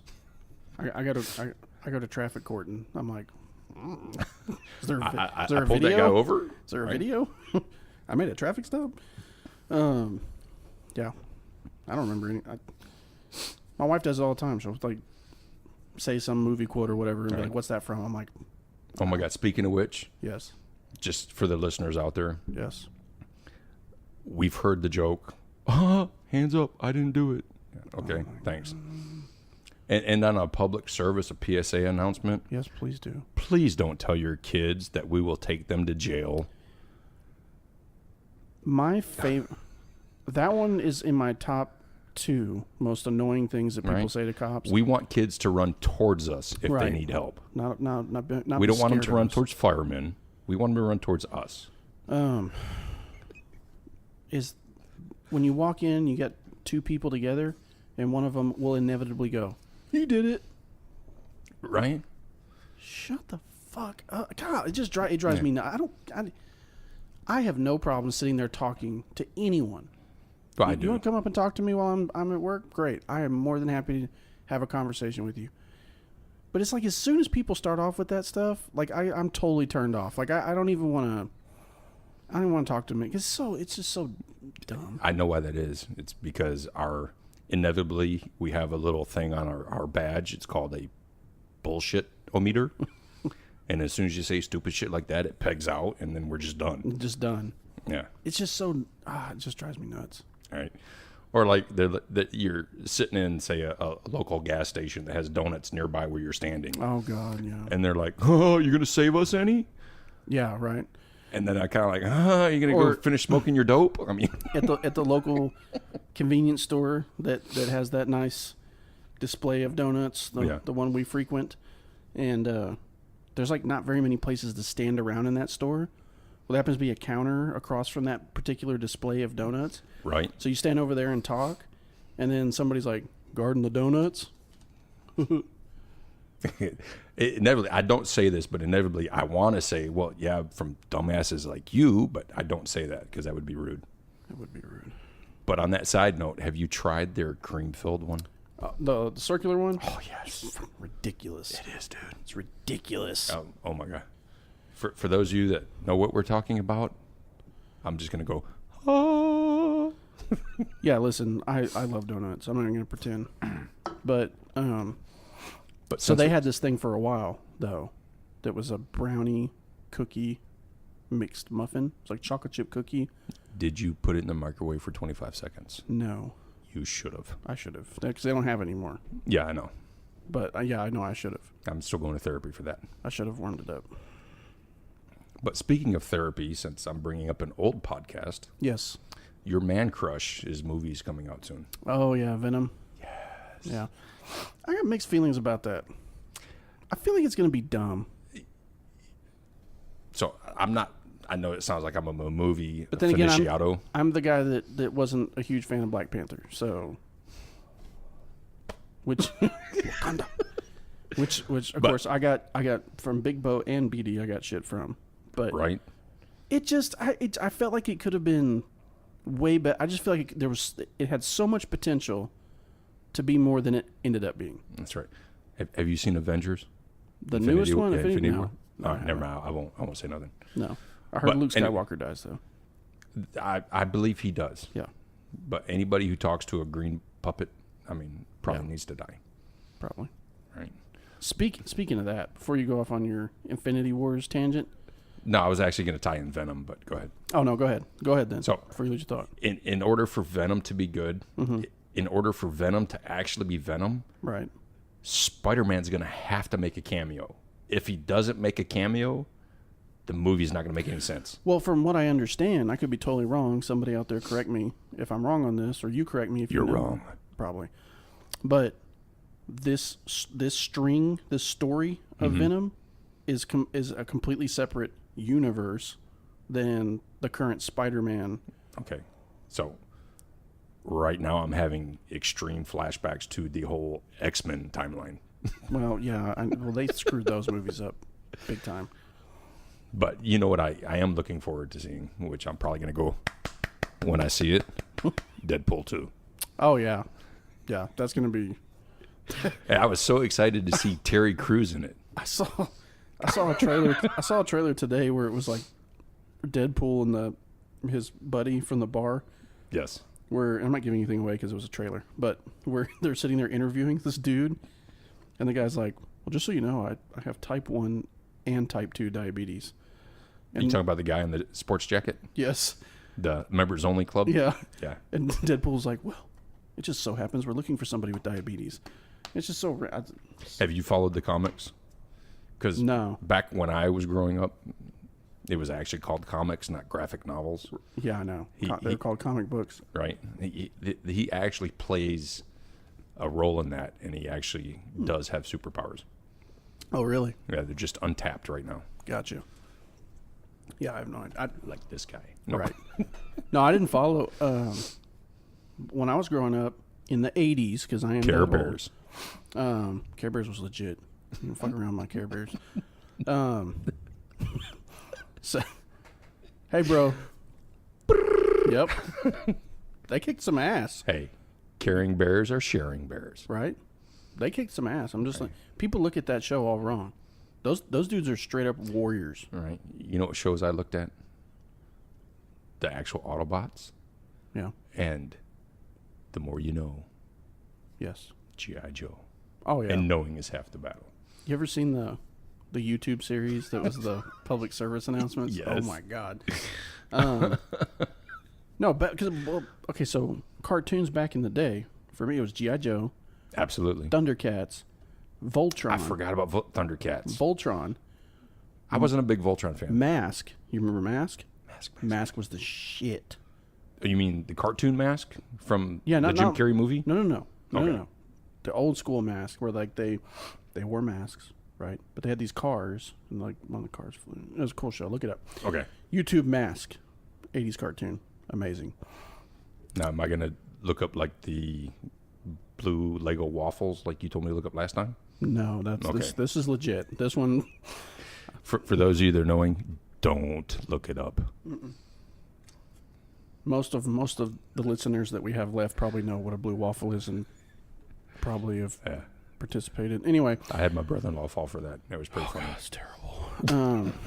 Just fucking- that's like the first time somebody tells you to look up Two Girls, One Cup, and then the sequel, Two Girls, One Pitcher, and you're just like, oh my god. No, don't know. No. I'm afraid to now. You should be. Okay, never mind. I'm gonna Let me delete that from my memory bank right now. I'm gonna spare you for some psychological trauma. Don't look those up. Thank you. Anyway, you should totally look those up. I You will really hate should. me forever if you do. No, but comic books the comic books I followed were X-Men and X-Men or the Uncanny X-Men? both. Okay. And then Wolverine when he had his own comic. Yes. And then in the early 90s when Spawn hit, I was a big fan of Spawn. Spawn was Yes. awesome. As a matter of fact, I watched that movie the other night. It sucked though. It sucked big I time. wish they'd redo it. There's one comic book movie I wish maybe they are, I don't know. It's just that's all Hollywood makes nowadays are remakes, but and then there was one else I followed. I always don't followed. remember. I always followed. What was it? Iron Fist and Power Man. They just made the Iron Fist series on Netflix last year, Oh yeah. but that Yeah, I never followed that one. yeah. Oh, and The Punisher. Okay. I followed The Punisher. I'm gonna geek out right now, but I still have series 1 through 24, the original Oh, really? of yeah. Wow. What'd you think of the show? It sucked. Really? Yes. You thought it sucked? I loved it. It didn't follow the comic book. Well, it wasn't supposed to. See, I was hoping it'd follow the comic Yeah, no, book. it wasn't supposed to. Yeah. But knowing and he was supposed to have the dragon symbol on his chest. well, but now knowing that it doesn't follow the comic book, does it still suck? Yes, because once it sucks, it always sucks. It doesn't mean I'm not going to watch season 2 when it comes out. I can't. I love that actor too, Johnny Bernthal. Yeah. I like Shane, R.I.P. Shane. Walking Dead. He was in the first like 2 or 3 seasons of Walking Dead. Oh, was he? He played kind of the good guy turned bad, sort of. No, you're talking about the Punisher. Yeah, the guy that plays the Punisher. Well, you didn't say the Punisher. We were still talking about Iron Fist. No, I was talking about the Punisher. Oh. So are you saying, did the Punisher suck? Yeah. No, the Punisher was good. Yeah, no, that's what I'm talking about. Is the Punisher. I was Not still Iron talking. Fist. I haven't even watched Iron Fist. Oh, I was still talking about Iron Fist. Oh, I have no interest in that. Like, Oh. at all. Like, whatsoever. Right. Just like Jessica Jones and all those other ones, I don't give a shit. Not gonna lie, I'd let her beat me up. I'm just saying. Hey, man. If I wouldn't have to move the furniture, she could just lift it up herself. Absolutely. Tell you a show I got into. Into the Badlands. Have you seen that? I'd like Into the That Badlands. show is fucking cool. But they stopped at season 2. No, season 3's on right now. Is it really? Yes. Yep. But I don't have cable. Is it on Netflix yet? I don't know. Oh, we need to get together offline because Yeah, I know. yeah, Yeah, that whole other thing. Yeah. I should have brought it tonight. I'm going on yeah, you should have. Yeah. I'm going on a tangent about that too, Yeah. but I can't on the air. So. Right? Golly, Perception and reality. perception versus reality. Wow. All right then. Yeah. All right. I don't So, know. JC, do you have anything in your life where the perception was different than reality? Oh yeah, sure. My main one's what I talked about earlier, which was Your career as a porn star? right, the whole coming across a certain way when I'm not actually that way, and then Tying it together. right, yeah, full circle. You know what that is, Greg? That's a circle of trust. Yes, yeah, and you're right here. No, but the whole being viewed a certain way when that's not actually how I am. Yeah. Because of how I come across. Because, well, when I first started in this job, for sure, I was a cocky little bastard. But I had my moment of being humbled. And it taught me not to be a cocky little bastard. But I think I come across as arrogant because I know what I know. You know what I mean? And I take a lot of pride in that. I take a lot of pride in my ability to, 1, do my job. Right. 2, to have the knowledge that I do. And I think that comes across as a certain way. But once you get to know me, you realize that the perception is not what... But there's also been other perceptions that follow me around, that like I'm disgruntled or, whatever. It is what it is. I mean, it's one of those things where a perception gets taken out of context. I mean, that perception just builds a life of its own, right? Yes. And then you're looked at in that lens no matter what. And it's cost me opportunities. And it's not that I was ever like really disgruntled, right? Of course there's a few things that have happened in my career, just like everybody else's, that make you like, whatever, but that's temporary. It's temporary because eventually you gotta man up and move on. But if you can man up and move if on. you can, Yeah. that comes with getting your ego in check. But my biggest problem, which I've gotten a lot better about, right, is knowing when to open my mouth and when not to open my mouth, right? Because I've always had not always, actually, it's kind of weird because like for personal interactions, I was always very kind of introverted before law enforcement. And then when it comes to personal interactions after law enforcement, it's not I'm very much extroverted, but on the outside world, I'm very much an introvert. As opposed to before when I was like in a band and I was, playing in front of people and all that, I was very much an extrovert. I was very much part of the show. Was that when you had your long hair down the middle of your back? Well, it never got that long, but it was, shaggy and stuff. Oh my God, speaking of Shaggy. Yes. Scooby-Doo. You cannot tell me that those two were not high the whole entire time. Okay. All the time. Just making sure. All the time. Because I don't know about you. If I'm in a creepy old house, it's 2:00 in the morning, and I hear somebody in the kitchen, I'm not going to wake up and say, gee, do you think they're making cake? No, I'm not either. It's going to be Blaze Ops after that. Right. But no, I mean, that comes to getting your own ego in check, right? But But I had a problem with when I saw something that I perceived to be bullshit.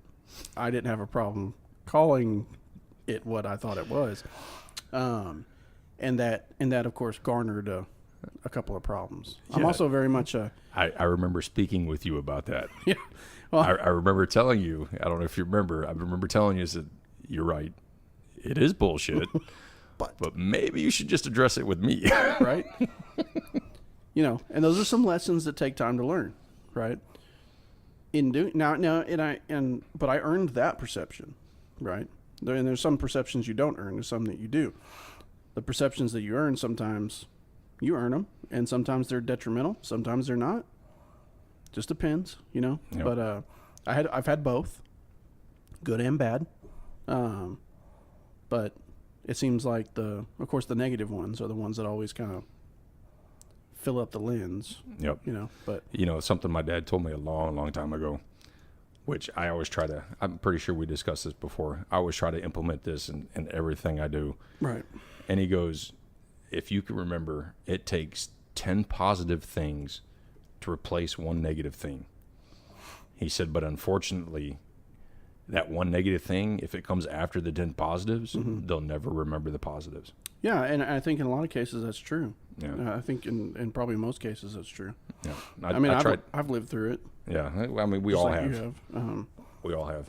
And I mean, for those that are trying to struggle figuring out what that means, right. I did a great visual art thing with my kids, and I explained it to them. So I took a piece of cardboard and a nail, a 16-penny nail. Yeah. And I told them, I said, look, words are hurt. Words are powerful. Words will hurt. Sure.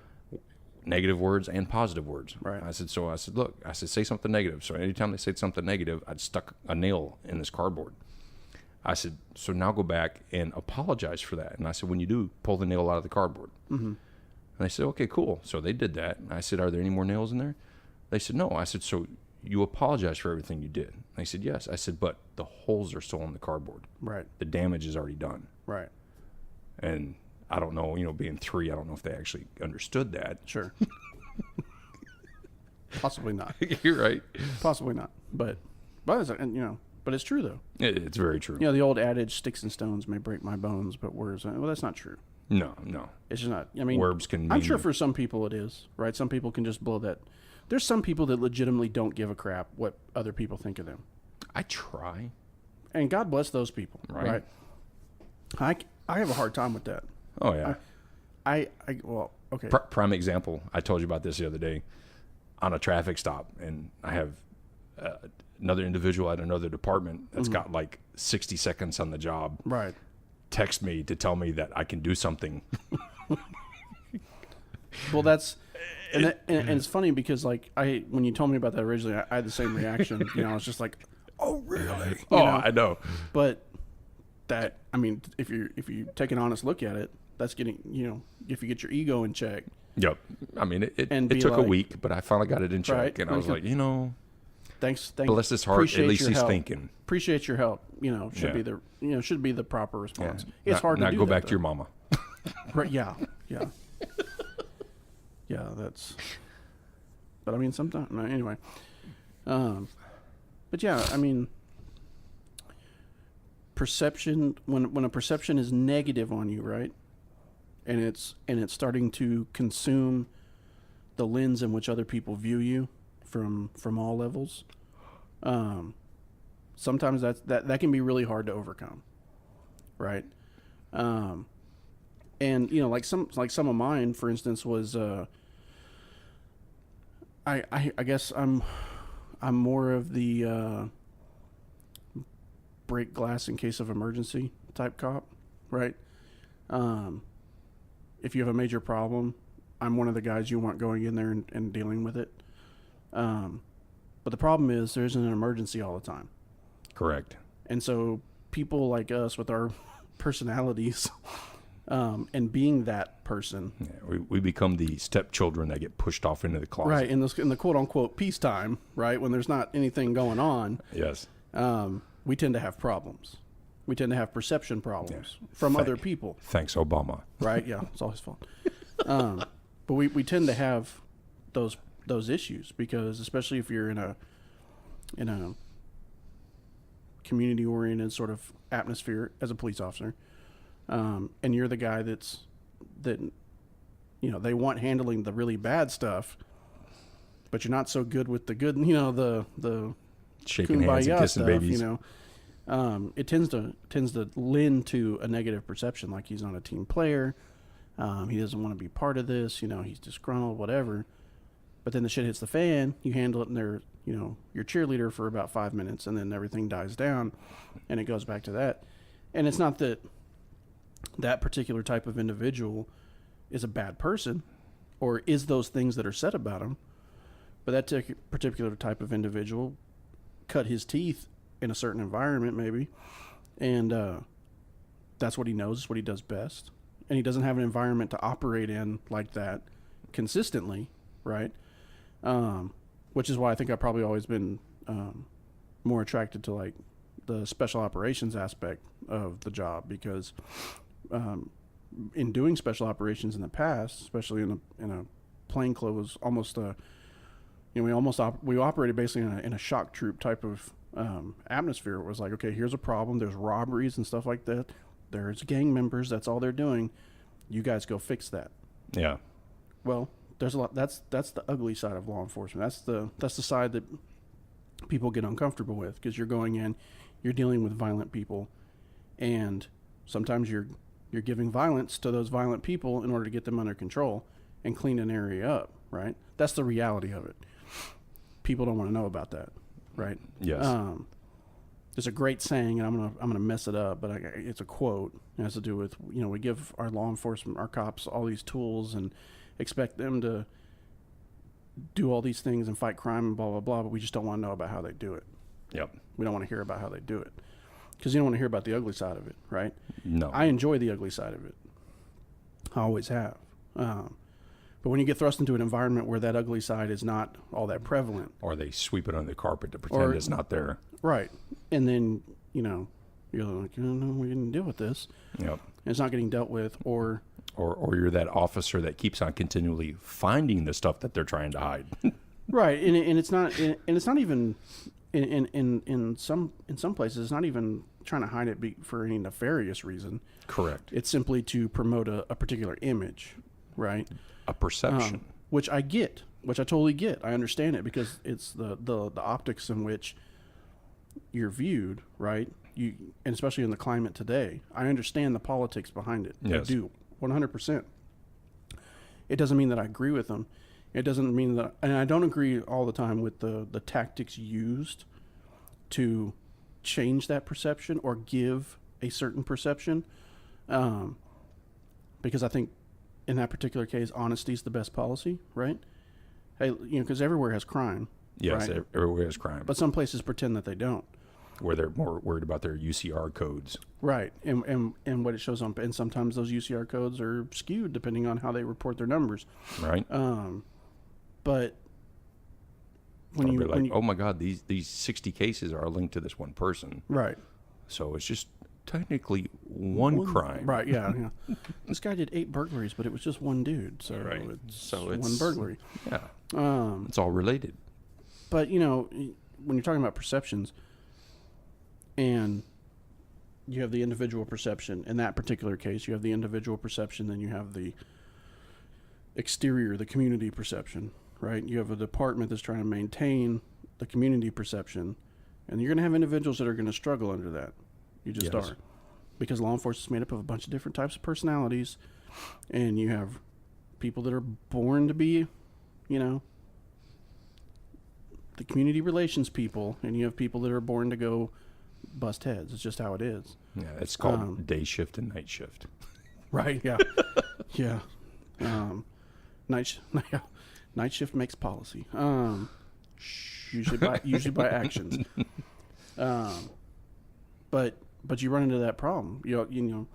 And you can run into that problem with your community. If you have a lower income community that you're primarily responsible for, and you have the department trying to put out one perception, but what's happening on the street's completely different than the optics that are being put out on social media or whatever, you can run into a lack of trust. Yes. Right? A disassociation between the general public. Correct. And in some cases, it's legit. In some cases, you do have some bad departments out there that exist. Departments that need overhaul. Departments that have they just have groups of people that were fired from other places for doing wrong shit, and they got hired at this place, and they all congregate in one area. Yep. And we all know whoever said opposites attract was Right. smoking crack. Right, and we all know about those places. There's always those places that like, well, if you get fired from here, this place will hire you. Yeah, You know what I mean? They need bodies. Right, they need bodies, and they'll fill bodies, and a bunch of bad shit happens, and they'll put out their little, they went to this school or that place, and are shaking hands and handing out whatever, but behind the scenes, you've got problems, right? Mm-hmm. So you have that war of perceptions. In a lot of ways, you can translate that down to an individual level, where you have the real person, right, and then the perception that exists with that real person. And there's this battle, like all the time, and it can be terrible for somebody's career. Oh yeah. It can lead to a perceived lack of trust that didn't need to exist in the first place. And one of the biggest problems I've found is that when it comes to leadership and allowing those perceptions to continue, that leadership is not understanding who their people are. They're not getting to know their people. I was just fixing to touch on that. Yeah, because they're not constantly being fed that false narrative or that from perception. others, and they're running with it, Mm-hmm. but they're not taking the time to say, "Hey, Officer A." A good way to combat that would, and I'm not a big component of this, Yeah. but sit down and view some of the videos. I mean, I hated body cams with a passion when they first came out. Yeah. But they're doing more good than they are harm right now. Yeah, And I mean, I'm so happy for them. And see, I didn't ever really have a problem with them. Oh, I did. I didn't have a problem with it first. I have a problem with them now, and the reason I have a problem with them now is because they still don't show. They, to me, in a lot of ways, sometimes cause more confusion about what's going on than not. And I say that because they have a very limited view. Most officers have to mount them somewhere on their shirt, and they're seeing a certain angle. And if the officer's turned a certain way, you're not seeing what the officer's seeing. Correct. That's why I'm a big advocate of the kind that you wear on your head, because everywhere you move your head, that lens is going. There's some great examples of that when it comes to officer-involved shootings. Right. Because you're seeing basically everything the officer's seeing, because you're getting the view from the top. So you're opting for the microchip in your eye. Negative. Are you sure? Positive. I don't want the government putting anything in me. Like the Robin Williams film where he was Right. he edited videos. Back to the movie reference. Good job. But you have the body camera, and it gives a certain perception. So if the officer's turned, like when we're okay, so this is not like it's some secret TTP sort of deal, but I'm sure everybody's noticed that most of the time when a police officer's talking to somebody, they're kind of bladed, right? They take a bladed stance. You're taught that. It's an officer safety standpoint. It's an officer safety thing. In case this person jumps off, right, you're in a stable position to be able to counteract that. Plus, you're keeping your gun sight away from the person. It's a safety issue. But if you have a body cam mounted to your chest, right, and you're bladed, now the body cam is not 45% of the guy. If even that. Yeah. You may not be getting any of that person. And so you're not seeing, the body cam's not seeing it. If you're away from your dash cam's not seeing anything. So it's still coming back down to the official record based on what the officer observed, right? Correct. If in the court of the jury of your peers or general public. Yeah, the court of public opinion, if it's not caught on the camera, it never happened. It's perceived. Yeah. That was a good tie-in, by the way. Yeah, I mean, it's not, the officer's word is not, it becomes this he said, she said sort of deal. When it used to be, if the officer documented it in the official report, that's what happened, right? Yeah. I see where a defense attorney would attack that, right? Because that's a defensive tactic for court. Absolutely. But if you have an individual that's a stand-up police officer that's always done the right thing and got good cases and all that, there should be no reason, because the reputation speaks for themselves, there should be no reason to question that person because they're in that position of authority. Correct. But now it's come down to what the camera shows. Yep. And if the camera doesn't show it, then it's maybe not stated outright, but it's alluded to that, well, the officer's lying. Right. Right? Or you have one where you're talking to somebody and they happen to be of the opposite sex, and all you're catching is the chest. Yeah, exactly. And it's like, oh, they were filming my whatever, but that's because that's where the camera's there's only so much you can do with those cameras. They make some that have adjustable lenses, but they adjust up and down. And for people out there, if we're not wearing the outer carrier, if you're just in the old police style uniform with the vest underneath, right, your shirts are not skin tight. No, they're not. Your shirts have a little give in them. Some people's are. Well, they're not supposed to be. It was big when I bought it. Right, yeah. Is that why you got your sleeves tapered up? Anyway. Right. But it's not showing the full. So then you're in a perception issue, right? So it's like, okay, well, I can either compromise my officer's safety and face the person directly so I can get some sort of view of the person, right? And what they're doing, or I can be safe. And, it's just this whole thing. But you end up having this perception that, well, the police are lying. The camera footage doesn't show any of what he said happened. Yeah. You know what I mean? Well, that comes back to the public distrust of the media overwhelming the general public with the one or two bad officers. Right, that you get inundated with, right? Because I couldn't think of the word. Yeah, I mean, there's 800,000+ police officers in the United States that are serving flawless interactions with the general public. Yeah, and 800,000+ that are serving a population of 330 million. Mm-hmm. Think about that for a second, right? That number alone should go to show you that this isn't this wonderland of crime and all this kind of stuff. Because most of those 800,000 cops go through a whole shift and maybe field a call or two, because most departments in the United States are small. Yes. The majority of your stuff happens in your large urban centers. Well, those 800,000 police officers who are not on duty every day, because they do have off time, the ones that are on duty have millions of interactions daily. This is statistically true. Millions of interactions daily with the public without a single incident of use of force, without a single violation of Fourth, Fifth, or Sixth Amendment rights. Nothing, And it takes this one person doing something bad that they weren't supposed to do, and suddenly the perception becomes all the cops. Yeah. We do that internally too, though. Oh yeah, absolutely. We do that internally too. I know we say we don't like to Monday morning quarterback, but we do it. We do it, but the problem becomes when people start Monday morning quarterbacking based off of their own experiences and based off of their own view of the world. Yes. And maybe never having been in the situation that they're Monday morning quarterbacking, and they're basing their information off of their own experience, which may be vastly different from the person that was going through it. Yeah. Right. Prime example, somebody who just got cut loose out of the field training program compared to someone that has your or mine experience. Correct. And a lot of that ties into ego, though. True. From the other person, from the new person. Yes. Right? Because some people just don't get it. Some people have to be checked. Some people have to be humbled. It is what it is. But, I get humbled every day when I wake up. Well, yeah. I mean, my wife tells me exactly how good I am. Some sad days for you, isn't it? Yes. Me too.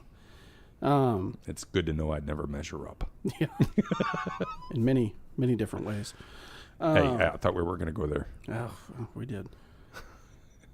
But it just goes to show you as an example that you have these larger perceptions, and it's the same principles going down to individual perceptions. We do the same things on a broad scale or on a very acute scale. Oh, absolutely. And I know it's not just law enforcement. It's every profession. Oh, it's everywhere. It's everywhere. Our frame of reference, of course, is right. our profession, right? Like you'll have that one guy in that one cubicle that always eats Mexican food for lunch, and then the people around him, the perception is he's going to gas them out. But the reality is he's going to gas them out. Yeah. Well, that's where we're going to get into facts, right? So we've gotten away from facts. Yes. We tend to roll with perceptions and not pay attention to facts. You see it in the media every day. How many times has something happened and the initial 10 stories that come out are based on so much limited information? You talk about that knee-jerk reaction media? Yeah, that it ends up being wrong. Oh, yeah. 100% wrong. That they never apologize for. Right, that they never, at all. But you end up having this. So let's say you have and you see a lot with officer-involved shootings. There's limited facts. Of course, the departments have to investigate this, right? They have to go through the process of investigating, which takes time, which I know everybody hates. Yeah, give us a body cam right now. We want to know right now. Yeah. Well, the facts have to be sorted out, and that takes time. But what comes out in the story, and especially in social media for people that were quote unquote eyewitnesses, that the officer murdered this guy for no reason, Yeah. and then that becomes the perception.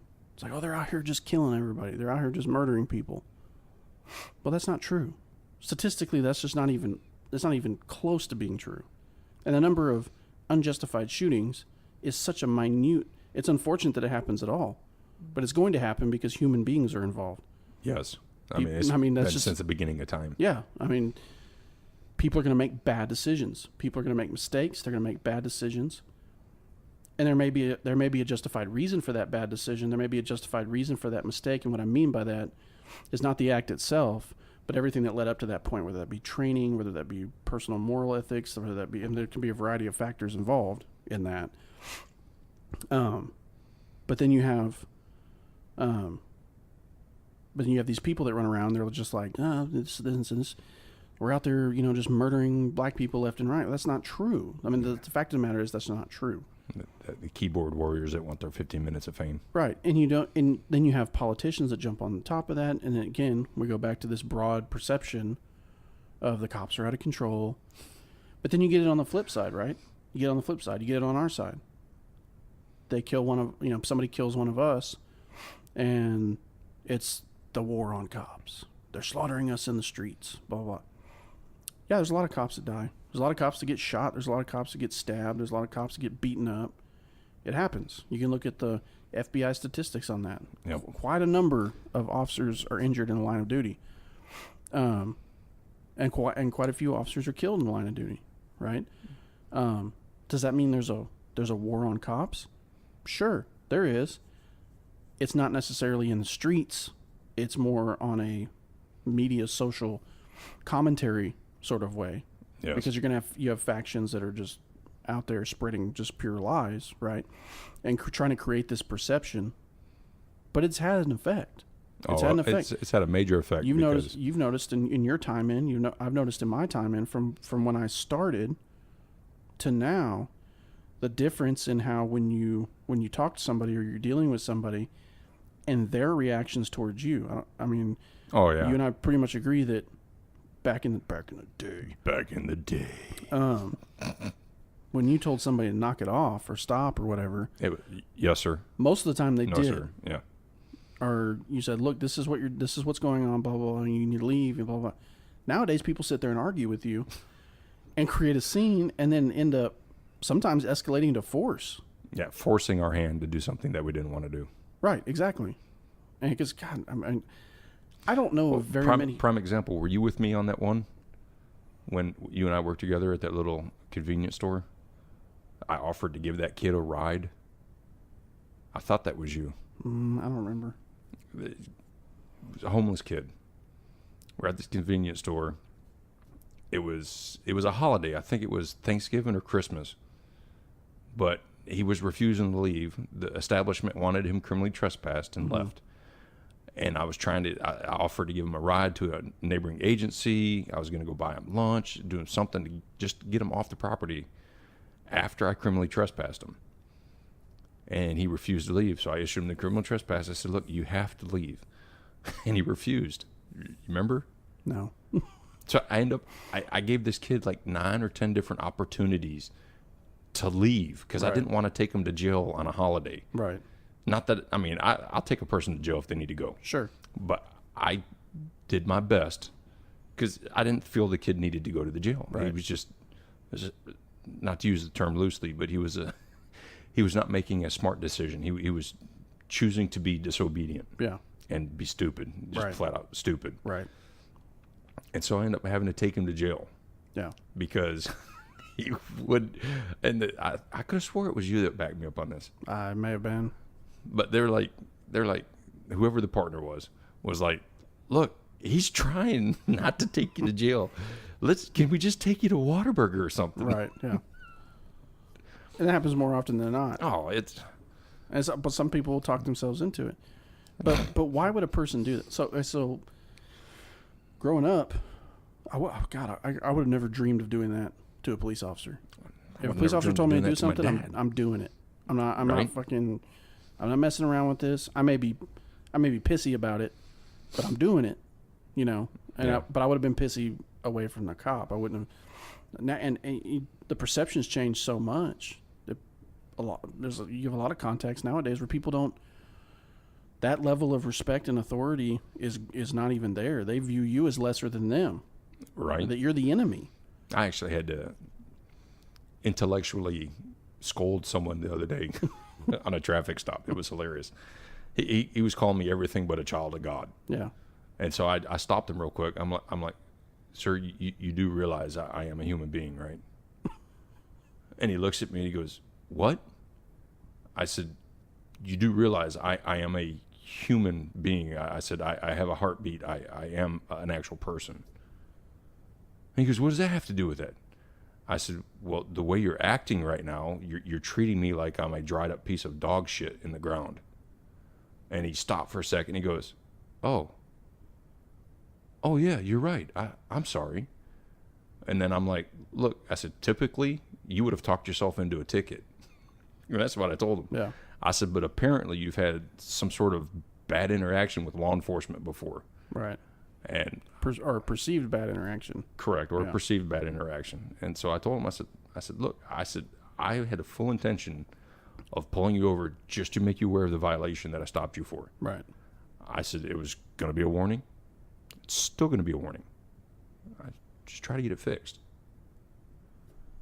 And then he actually called in and was like, I want to apologize to that officer, da-da-da-da-da. And then my supervision is like, well, why didn't you stroke him? Out of the car. Right? Back in the day, through the vent window. Well, it's funny how you can change people's perceptions on something simple like what you're talking about. Oh, yeah. I mean, it's part of patrol work, whether, you get you have better things to do, like catch actual criminals. Well, no, actually, my state law says I have to do traffic enforcement, so that's part of my duties. So that's part of my duties. So you're nicer than I am. I'm usually like, well, I would be, but I'm having to deal with you. Yeah, right. Well, I used to say that stuff with more colorful things in there. But then you go back, despite their attitude, despite what they've said to you, and you come back with a warning. And it's funny. It's funny how all of a sudden it's like, oh, thank you so much. It's like, just 5 minutes ago, you were being the absolute biggest dick on the planet. Right. But now that I gave you a warning, suddenly I'm a cool guy. You know what I mean? Yes. And I don't think people realize how often they probably would not get a ticket if they. Right. Now sometimes they're going to get a ticket. I mean, it's just how it is. It's like that dad joke I know. That one dad joke, because I'm pretty sure you. Well, it's like this officer pulls over this lady. He arrests her for a stolen vehicle because she's just hollering and screaming, cussing up a storm. And as they get to the jail, she goes, "Why'd you arrest me? That was my car." He said, "Why'd you say it was stolen?" He goes, "Well, ma'am, I'm sorry. With all those Christian bumper stickers on the back, the way you were cussing, I figured it had to be stolen." Oh, my God. Yeah, we've all run into those people. Yeah. Praise the Lord sticker on the back, or the as they're flipping you off. Yeah. And then you get up to the car and they're just like absolutely horrible to you, Or they have that nice earthy cologne. Yes.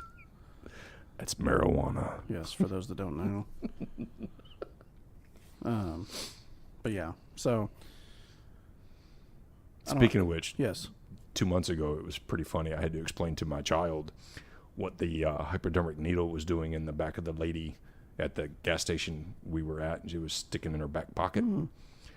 And she was like, Dad, what's that? And obviously this lady was on meth. Yes. I mean, it was very obvious. And so I had to lie to my daughter and tell her she was diabetic.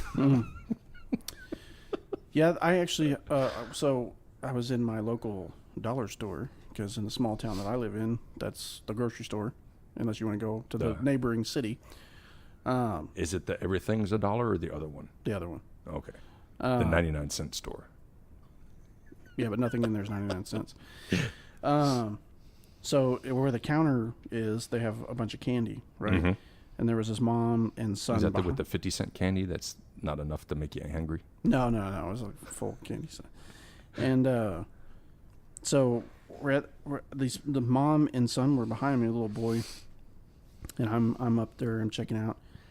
And he asked his mom for some Skittles. So she was like, yeah, you can have some Skittles. So he overhand grabs a package of Skittles, and when he pulls the Skittles up, in his hand was a used needle behind the Skittle package. And he's like, Mom, what's that? And she's like, holy shit. And she takes it from him and hands it to the wrist. She's like, he just found that in there.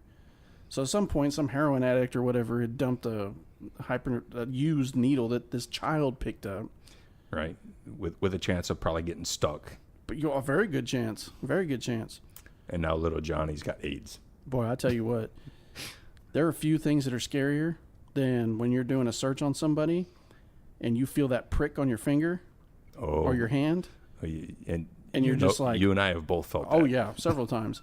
And you're just like, holy crap. And you're squeezing it as quick you're as you can. inspecting it to see how far it broke into the skin and all that. Because, God, there's just so much, That's scary. That's scary. People don't realize we deal with that stuff all the time. Or, prime example, we deal with people and we get exposed to stuff that we're not supposed to be exposed to. All sorts of bodily fluids. I've literally every bodily fluid. Or narcotics. The bad one out right now is that fentanyl. Yeah. Well, I've had a PCP exposure on my right hand before. Yep. Fighting with a dude on PCP. We went to the ground. He had a vial in his one of his pants pockets. It broke upon impact, which happened to be on top of my hand, and got exposure from that. Literally every bodily fluid that can come out of a person, I've had on me at some point. So have I. Unwillingly. Yeah. I mean, you name it. Use your imagination, people. Whatever you think of that can come out of a person, I have had it on me, on my exposed skin. Yes. I've had it. I've had some things hit me in the eye. I've had things go in my mouth. I've had. Yes. Yeah. I mean, you're talking, and we deal with that stuff all the time. All the time. And I've had one individual, going back to the demonic. Yes. That was literally throwing poo like a monkey. Yeah. Yeah. So there's nothing funner than I've had a colostomy bag break in a fight. I've had one break as I was doing a Terry frisk on somebody. As you're going down, and you're.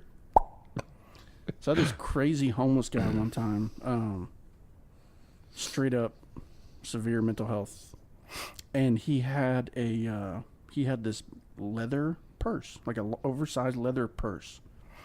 Inside the leather purse was a live albino python that was like over 6 feet that he kept with him as a pet. Weird as shit, right? Yeah. Well, he got pissed off because he was being arrested for criminal trespass. He got pissed off we were going to have to take his snake. So he wanted to fight. And it was a good fight. It was a legit fight. And by the time when we eventually got him on the ground, like, we had people on top of him, we had people under him. I mean, it was a mess. His colostomy bag that we didn't know he had just exploded. It came detached. The bag ripped. Yeah. For those who don't realize it, when something explodes, especially bodily fluid, it will get everywhere. Oh, and it was full too. It was full. There is no ifs, ands, or buts. It was on my pants. Yeah. It was everywhere. And my hand, it got on my hands. And that smell don't go away because I didn't know what was on my pants at first. So like I'm rubbing my pant, and then I pull it up, and there's like this pea soup green stuff all over it. I'm like, what the? And he's like, and then he starts laughing, and he's like, that's my shit bag, mother. And he starts going on, and you're just like, oh. I mean, you're just, oh God, it's horrible. I've had people's blood in my mouth. I had one guy that I arrested. He was high on PCP. Mm-hmm. He took a bite out of my arm. Ooh. And then as we were going to the jail, he proceeds to tell me as he's laughing in this demonic voice, he's like, I got AIDS. Yeah, well, yeah. It needless to say, I was like, yeah, we've had, yeah, and you'll have people that like, I mean, you get exposed to all sorts of stuff. It's a miracle. It's a miracle that most cops don't end up with some like terrible disease. And then you have to worry about bringing it home to your family and all that. Yeah, I mean that's a big stress right there. Yeah. Big so stress. The perception is we just go around Giving writing people tickets all day. And being dicks to people. Right. In reality, we have to keep up on our shots. I mean, think about that for a second. We were talking about this with Bill Blowers. We were talking about, you do your best to control it, but like, give me a break, right? I mean, I may be coming to deal with your noise complaint, or you're something simple that you're all pissed off about, and I may have just come from, because we don't get the luxury of like, for instance, I'll give you a prime example. Officer involved shooting that we worked in my last department. I mean, once the investigation was done and we were cleared, we had to resume calls. Yeah. And one of our fellow officers was wounded, and another officer had killed the suspect. So you've got all these things you're worried about, and you got to go answer calls after that. All right, we don't need you here anymore. Go back and hit the streets. And you're trying to process all that stuff, or you've just been in a fight, or you just came from a suicide, or and you're expected to show up happy and cheery and all that kind of stuff, and that's hard to do. That's hard to do. Oh yeah. And I just especially when you're coming from calls, especially for me, I know it's pretty much for you too, but coming from calls that involved some sort of injury or some sort of assault to children. Yeah, those are the worst. And then you got to go deal with, so and so is not respecting me. Well, and I understand that for some people, that noise complaint is the biggest trauma they've ever had in their lives. Right. What I mean? You need to stop that dog from barking. Right, and that's just it. And the thing is that you do your best to be professional. You do your best to explain the situation to them, right? But you're not going to be you're not going to be the most jovial of people. And then if it doesn't work out the way that they want it to work out, then you got to listen to them yelling at you and stuff like that. And it can get hard. It can get hard not to snap at people. It can get hard to maintain a positive attitude and battle that perception they have of your friendly neighborhood police officer is supposed to show up and do all that, and and handle the problem. And sometimes it's hard to detach yourself and be able to sit there and do the things that is expected of you, right? Absolutely. So we've been going on a while, so I'm going to change gears a little bit. I'm going to share a war story. We're going to do a little war story segment real quick. That was sent in by a gentleman by the name of Brendan, who has submitted to the podcast before. Thank you, Brendan. And this is... Because you rock. This is kind of a long one. You have a Cliff Notes version? No, I don't have a Cliff Notes version. Do they even still do that? I think so. Like Hamlet in 4 pages. It was the best of times. It was the worst of times. Everybody died. Right. So in a way, this ties into perception. Cool. Right. So, he says, this is a combination of several incidents that took place over a period of about 6 months. They will vary in some details and the circumstances, but they all have the same general theme to them. So the choices that first responders have to make very often affect people's lives. This is something that comes with the job and as part of the profession. In this war story, I would like to show that even outside of the first responder arena in the areas of business, decisions that are made can have drastic effects on a person's life for good or for bad. There's a certain power and authority that comes with the label of quote-unquote expert or being a respected quote-unquote expert in your field. Your words have weight and at times can outweigh the words of others. It is a trust and responsibility of being a professional in some areas over others, but as a whole, it sticks. Sometimes that can lead to strange and unexpected things, and a chain of events that couldn't be foreseen, or may have even ever been brought to light. So I am an information technology professional. This is him speaking, because I don't know the first thing about that stuff. I have a small alphabet soup after my name from certifications and trainings, but it was not until a span of about 6 months in 2012 that I came to realize that those very same credentials held a power behind them that I never thought of or could have imagined. It came three incidents that had no ties to one another, and yet each one showed that I literally held the power of it. I literally held the power of whether a business could survive or a person's career was over at the tips of my fingers if I went along punching the keyboard. To set the stage for this, at the time I was working in a small IT shop of just the owner and myself. I was a senior technician, both because I was the only one and because I was the one that had the most training and skills. It was not uncommon for the other small IT shops to ask us for assistance in dealing with problems that ranged from simple virus removals to fixing a complicated line of business processed and the systems that supported them. The first incident came when I was approached by the owner of a business, a small specialty doctor's office. They had an employee that was routinely having her workstation become infected, causing expenses in both having us to repair the computer and in her not being able to complete her tasks in the office. And patient care and the quality of the patient experience was diminished when she was down. Her PC was currently on my workbench having yet another virus being removed when they asked if I would dog through the computer's logs and find out what she was doing on it all day, and if there was grounds to terminate this employee. Until this point, I had never been in a position, not really, of having another person's employment in my hands. My word, yes or no, would depend on if this woman continued her employment where she was and also impact her ability to get future work in that area if I indeed said she had cause to be terminated. It was a very sobering moment when I realized that it was my determination on the findings that could potentially end her employment. That would mean she would have no further income, would have to find a new job quickly to support her child, and all the mess of personal issues that come along with losing a job. The fact I interacted with this woman in the course of my normal responsibilities only made it that much more personal, and brought it that closer to home. This was not some nameless person, but someone I knew. It turned out that she indeed had done things on the computer that directly caused all the viruses and other issues it was having, and they had cause to terminate her employment. It was not a pretty sight, but I had to steel myself with the fact that the woman had made choices to go to questionable places on the internet, and no one had forced her to violate company policy.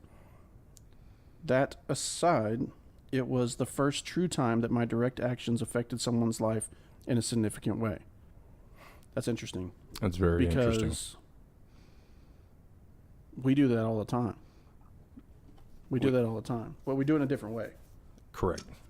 So we do it when we make an arrest, and sometimes sometimes you have to arrest people that you've dealt with numerous times. Sometimes you know their backstory, and you're just like, God, this sucks, because you know that they had a messed up life or whatever,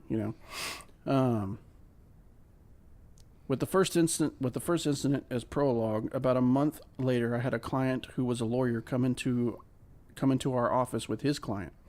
This woman was involved in divorce proceedings, and they wanted to know if I could do a forensic analysis of the husband's laptop, which they had in their possession. Yikes. That's never good. The woman had your quote-unquote usual story of the asshole husband, and in this case, there was also a 12-year-old daughter involved as well. Mm-mm. I agreed and took the laptop into my custody for the evaluation. Without getting into the weeds of the details involved in doing work such as that, I ended up performing the work after hours on a secured and hardened system with the office locked so that no one, client or otherwise, could come into my office and see what was on my computer screen or on the printer that I had to print out as evidence onto what kinds of things the husband was doing online. Let's just say after this was done, all I wanted to do was shower in a hydrogen peroxide and then take a boiling hot bath just to feel clean again. Wow. Nothing I found... imagery is outstanding. Right. Nothing I found was blatantly against the law, but morally this was one bad individual. After the analysis was done, I had a 30-page list of all the times certain sites had been visited, along with dates and times for each one. That's so scary that shit's... Even after you delete it. Chickenunderwear.com. I'm just...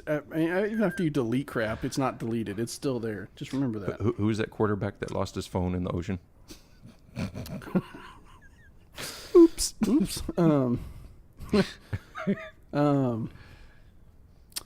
I had also printed out the home pages of one of those sites so that the judge could get an accurate idea of what those sites were about. The man had tried to wipe his tracks, but there was always something left behind on the computer.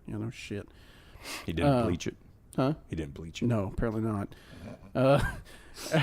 About 2 weeks later, about 2 weeks after I did that, I got a call from a court-appointed evaluator / counselor. She wanted to speak with me personally, as I was the technician that actually did the work.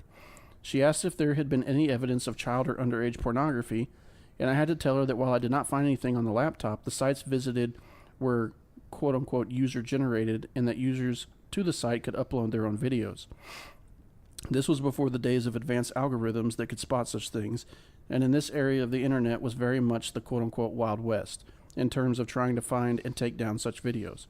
So while I had to tell her that I personally did not find anything, I did have to explain that given the types of websites involved, there was a significant chance that he could have found some, and that he had attempted, or someone had attempted, to wipe the laptop clean of its internet history. At the conclusion of this, as I found out about a year later, the man not only lost the divorce and custody of his child, but was also convicted of abusing his daughter, which came to light when the evaluator asked about the internet sites and the date stamps I had provided. God damn. So he was actually... This experience showed me that even though I am just doing tech work, I can still have an impact on people and on events that are outside the shop. Academically, I knew this was the case, but this was the first concrete and real-life time that my skill set had been used for good and to get a wife and daughter out of a bad situation. That's interesting. It's very interesting. The final incident in that 6-month span came when a laptop from a local nonprofit was brought in with significant damage, both physically to the laptop case, but also to the hard drives and the software on the computer as well. That guy wanted to get rid of evidence. That was like, I'm burning this. I think that's bleach in the microwave. It started out as a simple data recovery, but soon became clear that the damage to the unit had been intentional. No shit. Why does it have a bullet hole in it? Why was it partially set on fire? The facts I was seeing and the story we were being told did not match up at all. There are certain things with a computer system that can only be done with intentional actions. A simple fall from a coffee table could not cause these things to happen. Why is it wet? It just fell in the ocean from the coffee table. I was on the 14th story of the hotel. I had the window open, and weirdly enough, it was windy. This bald eagle flew in. Right? When given the chance to come clean, the person in question stuck to their story, though altered it slightly, saying that the laptop fell because the dog snagged the power cord and it got disconnected as it fell, etc. Now, by this point, I was feeling much more confident in my forensic skills, and as such, was more willing to dig deeper, and I had the experience to know what to ask and how to ask it. I also had the advantage of knowing how the technology actually worked and could easily spot an attempt to blame the technology for something that I knew it could not do. This certain case took over a month of work, most of it using tools and deriving methods of restoring data from the drives outside of the usual ways. It was a series of trial and error in finding the right combination of tools in the right order to get the needed result. Finally, the day came when I was able to plug in the drives, as there were 2, and come up with a list of all the files on those drives ready and able to be accessed. Once I was able to get these files, it became very clear that the former employee at this point, deliberately tried to destroy all the data and thought that she had. Oh, it was a female. Oh, corporate espionage. We discovered that she had been keeping 2 sets of accounting books See, I've been doing this job a while. And taking fundraising money from the nonprofit, funneling it to herself. Embezzlement. Given she was the central nexus of all information in that organization, it was easy for her to do. When I learned a week after that this woman was being investigated for what she did by proper authorities, the feeling of accomplishment was quite large. The woman would have gotten away with it, and no one would have known had it not been for my own attention to detail and the pride that I take in doing a professional and thorough job in every task. The lesson I took away from that 6-month time was one that, again, I knew at an academic level, but actually experiencing it was something different altogether. I realized that even in the mundane everyday series of events, there's always the possibility that something might not be adding up, and it is the attention to details that uncovers what might otherwise have never been known. So could you take that sentence right there and apply it to perception? Absolutely. Right? It was that nothing is routine. Even just a simple virus removal could lead to life-changing events for people involved. It was also learned beyond any doubt that when you wear the label of quote-unquote expert, you must watch your words and what you say. You have to make sure you have all your facts in order and that you have triple-checked these facts before rendering any determination, suggestion, or decision. Kind of sounds like law enforcement. Right. But it's just interesting how you have to do the same thing with people. When you hear something, you got to find out the facts, right? Correct. Perception versus facts. And so often we don't, right? When I got into the technology field, I never really thought that I would be responsible for keeping an entire business running and that I would have the power to drastically alter someone's life by the information I had access to and what information could uncover with the skills I had learned. Today I keep both small mom and pop shops and multi-million-dollar businesses, both running like well-oiled machines, but it's only because of hard lessons learned and having that moment of realization that I have to take responsibility for my authority and my power over those systems and people that I have access to. It might not be the same as a decision to pull the trigger of a gun when being faced with a suspect in a dark alley who might or might not have a weapon of his own, but the potential consequences can be no less severe. Lives still hang in the balance. A person's ability to make an income and provide for their family, a person in a company's reputation, and even if they end up being prosecuted for something and ending up in jail. Whether you are a quote-unquote expert or the quote-unquote professional, you do not have the luxury of being wrong. And that is Brendan's war story. Brendan, I appreciate you sending that in, man. That's pretty interesting. It is pretty interesting. But He's had a couple of good ones he sent in. And it ties into what you and I do for a living. Yeah. I mean, absolutely. Yes, I put a lot of people in jail. Yeah. But do I like doing it? No. Well, sometimes people need to go to jail. Sometimes people need to go to jail. In particular, but that's not your goal when you go to work every day. Is correct. To just put everybody in jail. Correct. Yeah. My goal is there to make a positive impact. Right. On at least one person. Sure. Yeah. And if you can do that, it makes the job worth it. Oh, absolutely. That's one of the main goals of this podcast. If I can, and seeing the response from like episode 16, just the impact that it had on people just makes all of it just incredibly worth it. Absolutely. So, with that, and with that, I know you reached down deep inside your soul and you plucked out just a little bit, and gave it in episode 106. Yeah, that was 016.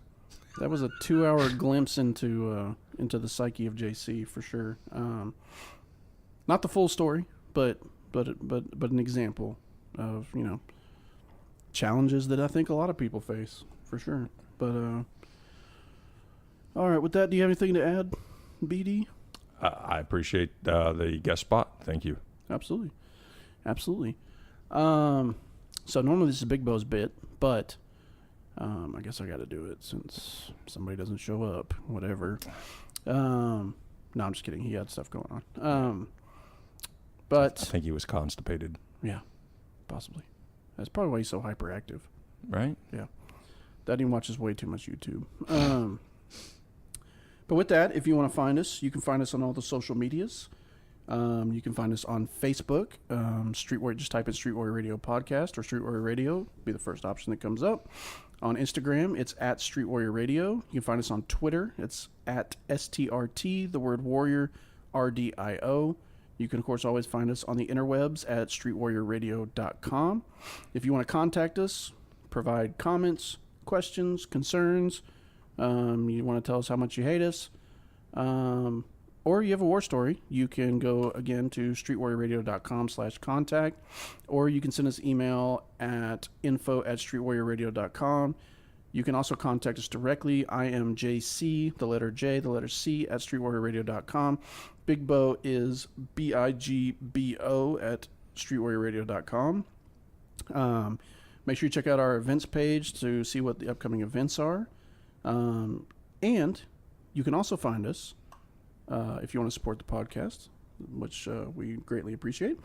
You can go on iTunes, GooglePlay, Stitcher, Spreaker, Spotify, TuneIn, I think I said iHeartRadio, one of those, and pretty much every other podcasting app that's out there. You can find us. Just search Street Warrior Radio. Please subscribe. Leave us a rating and review. We want to hear how awesome we are.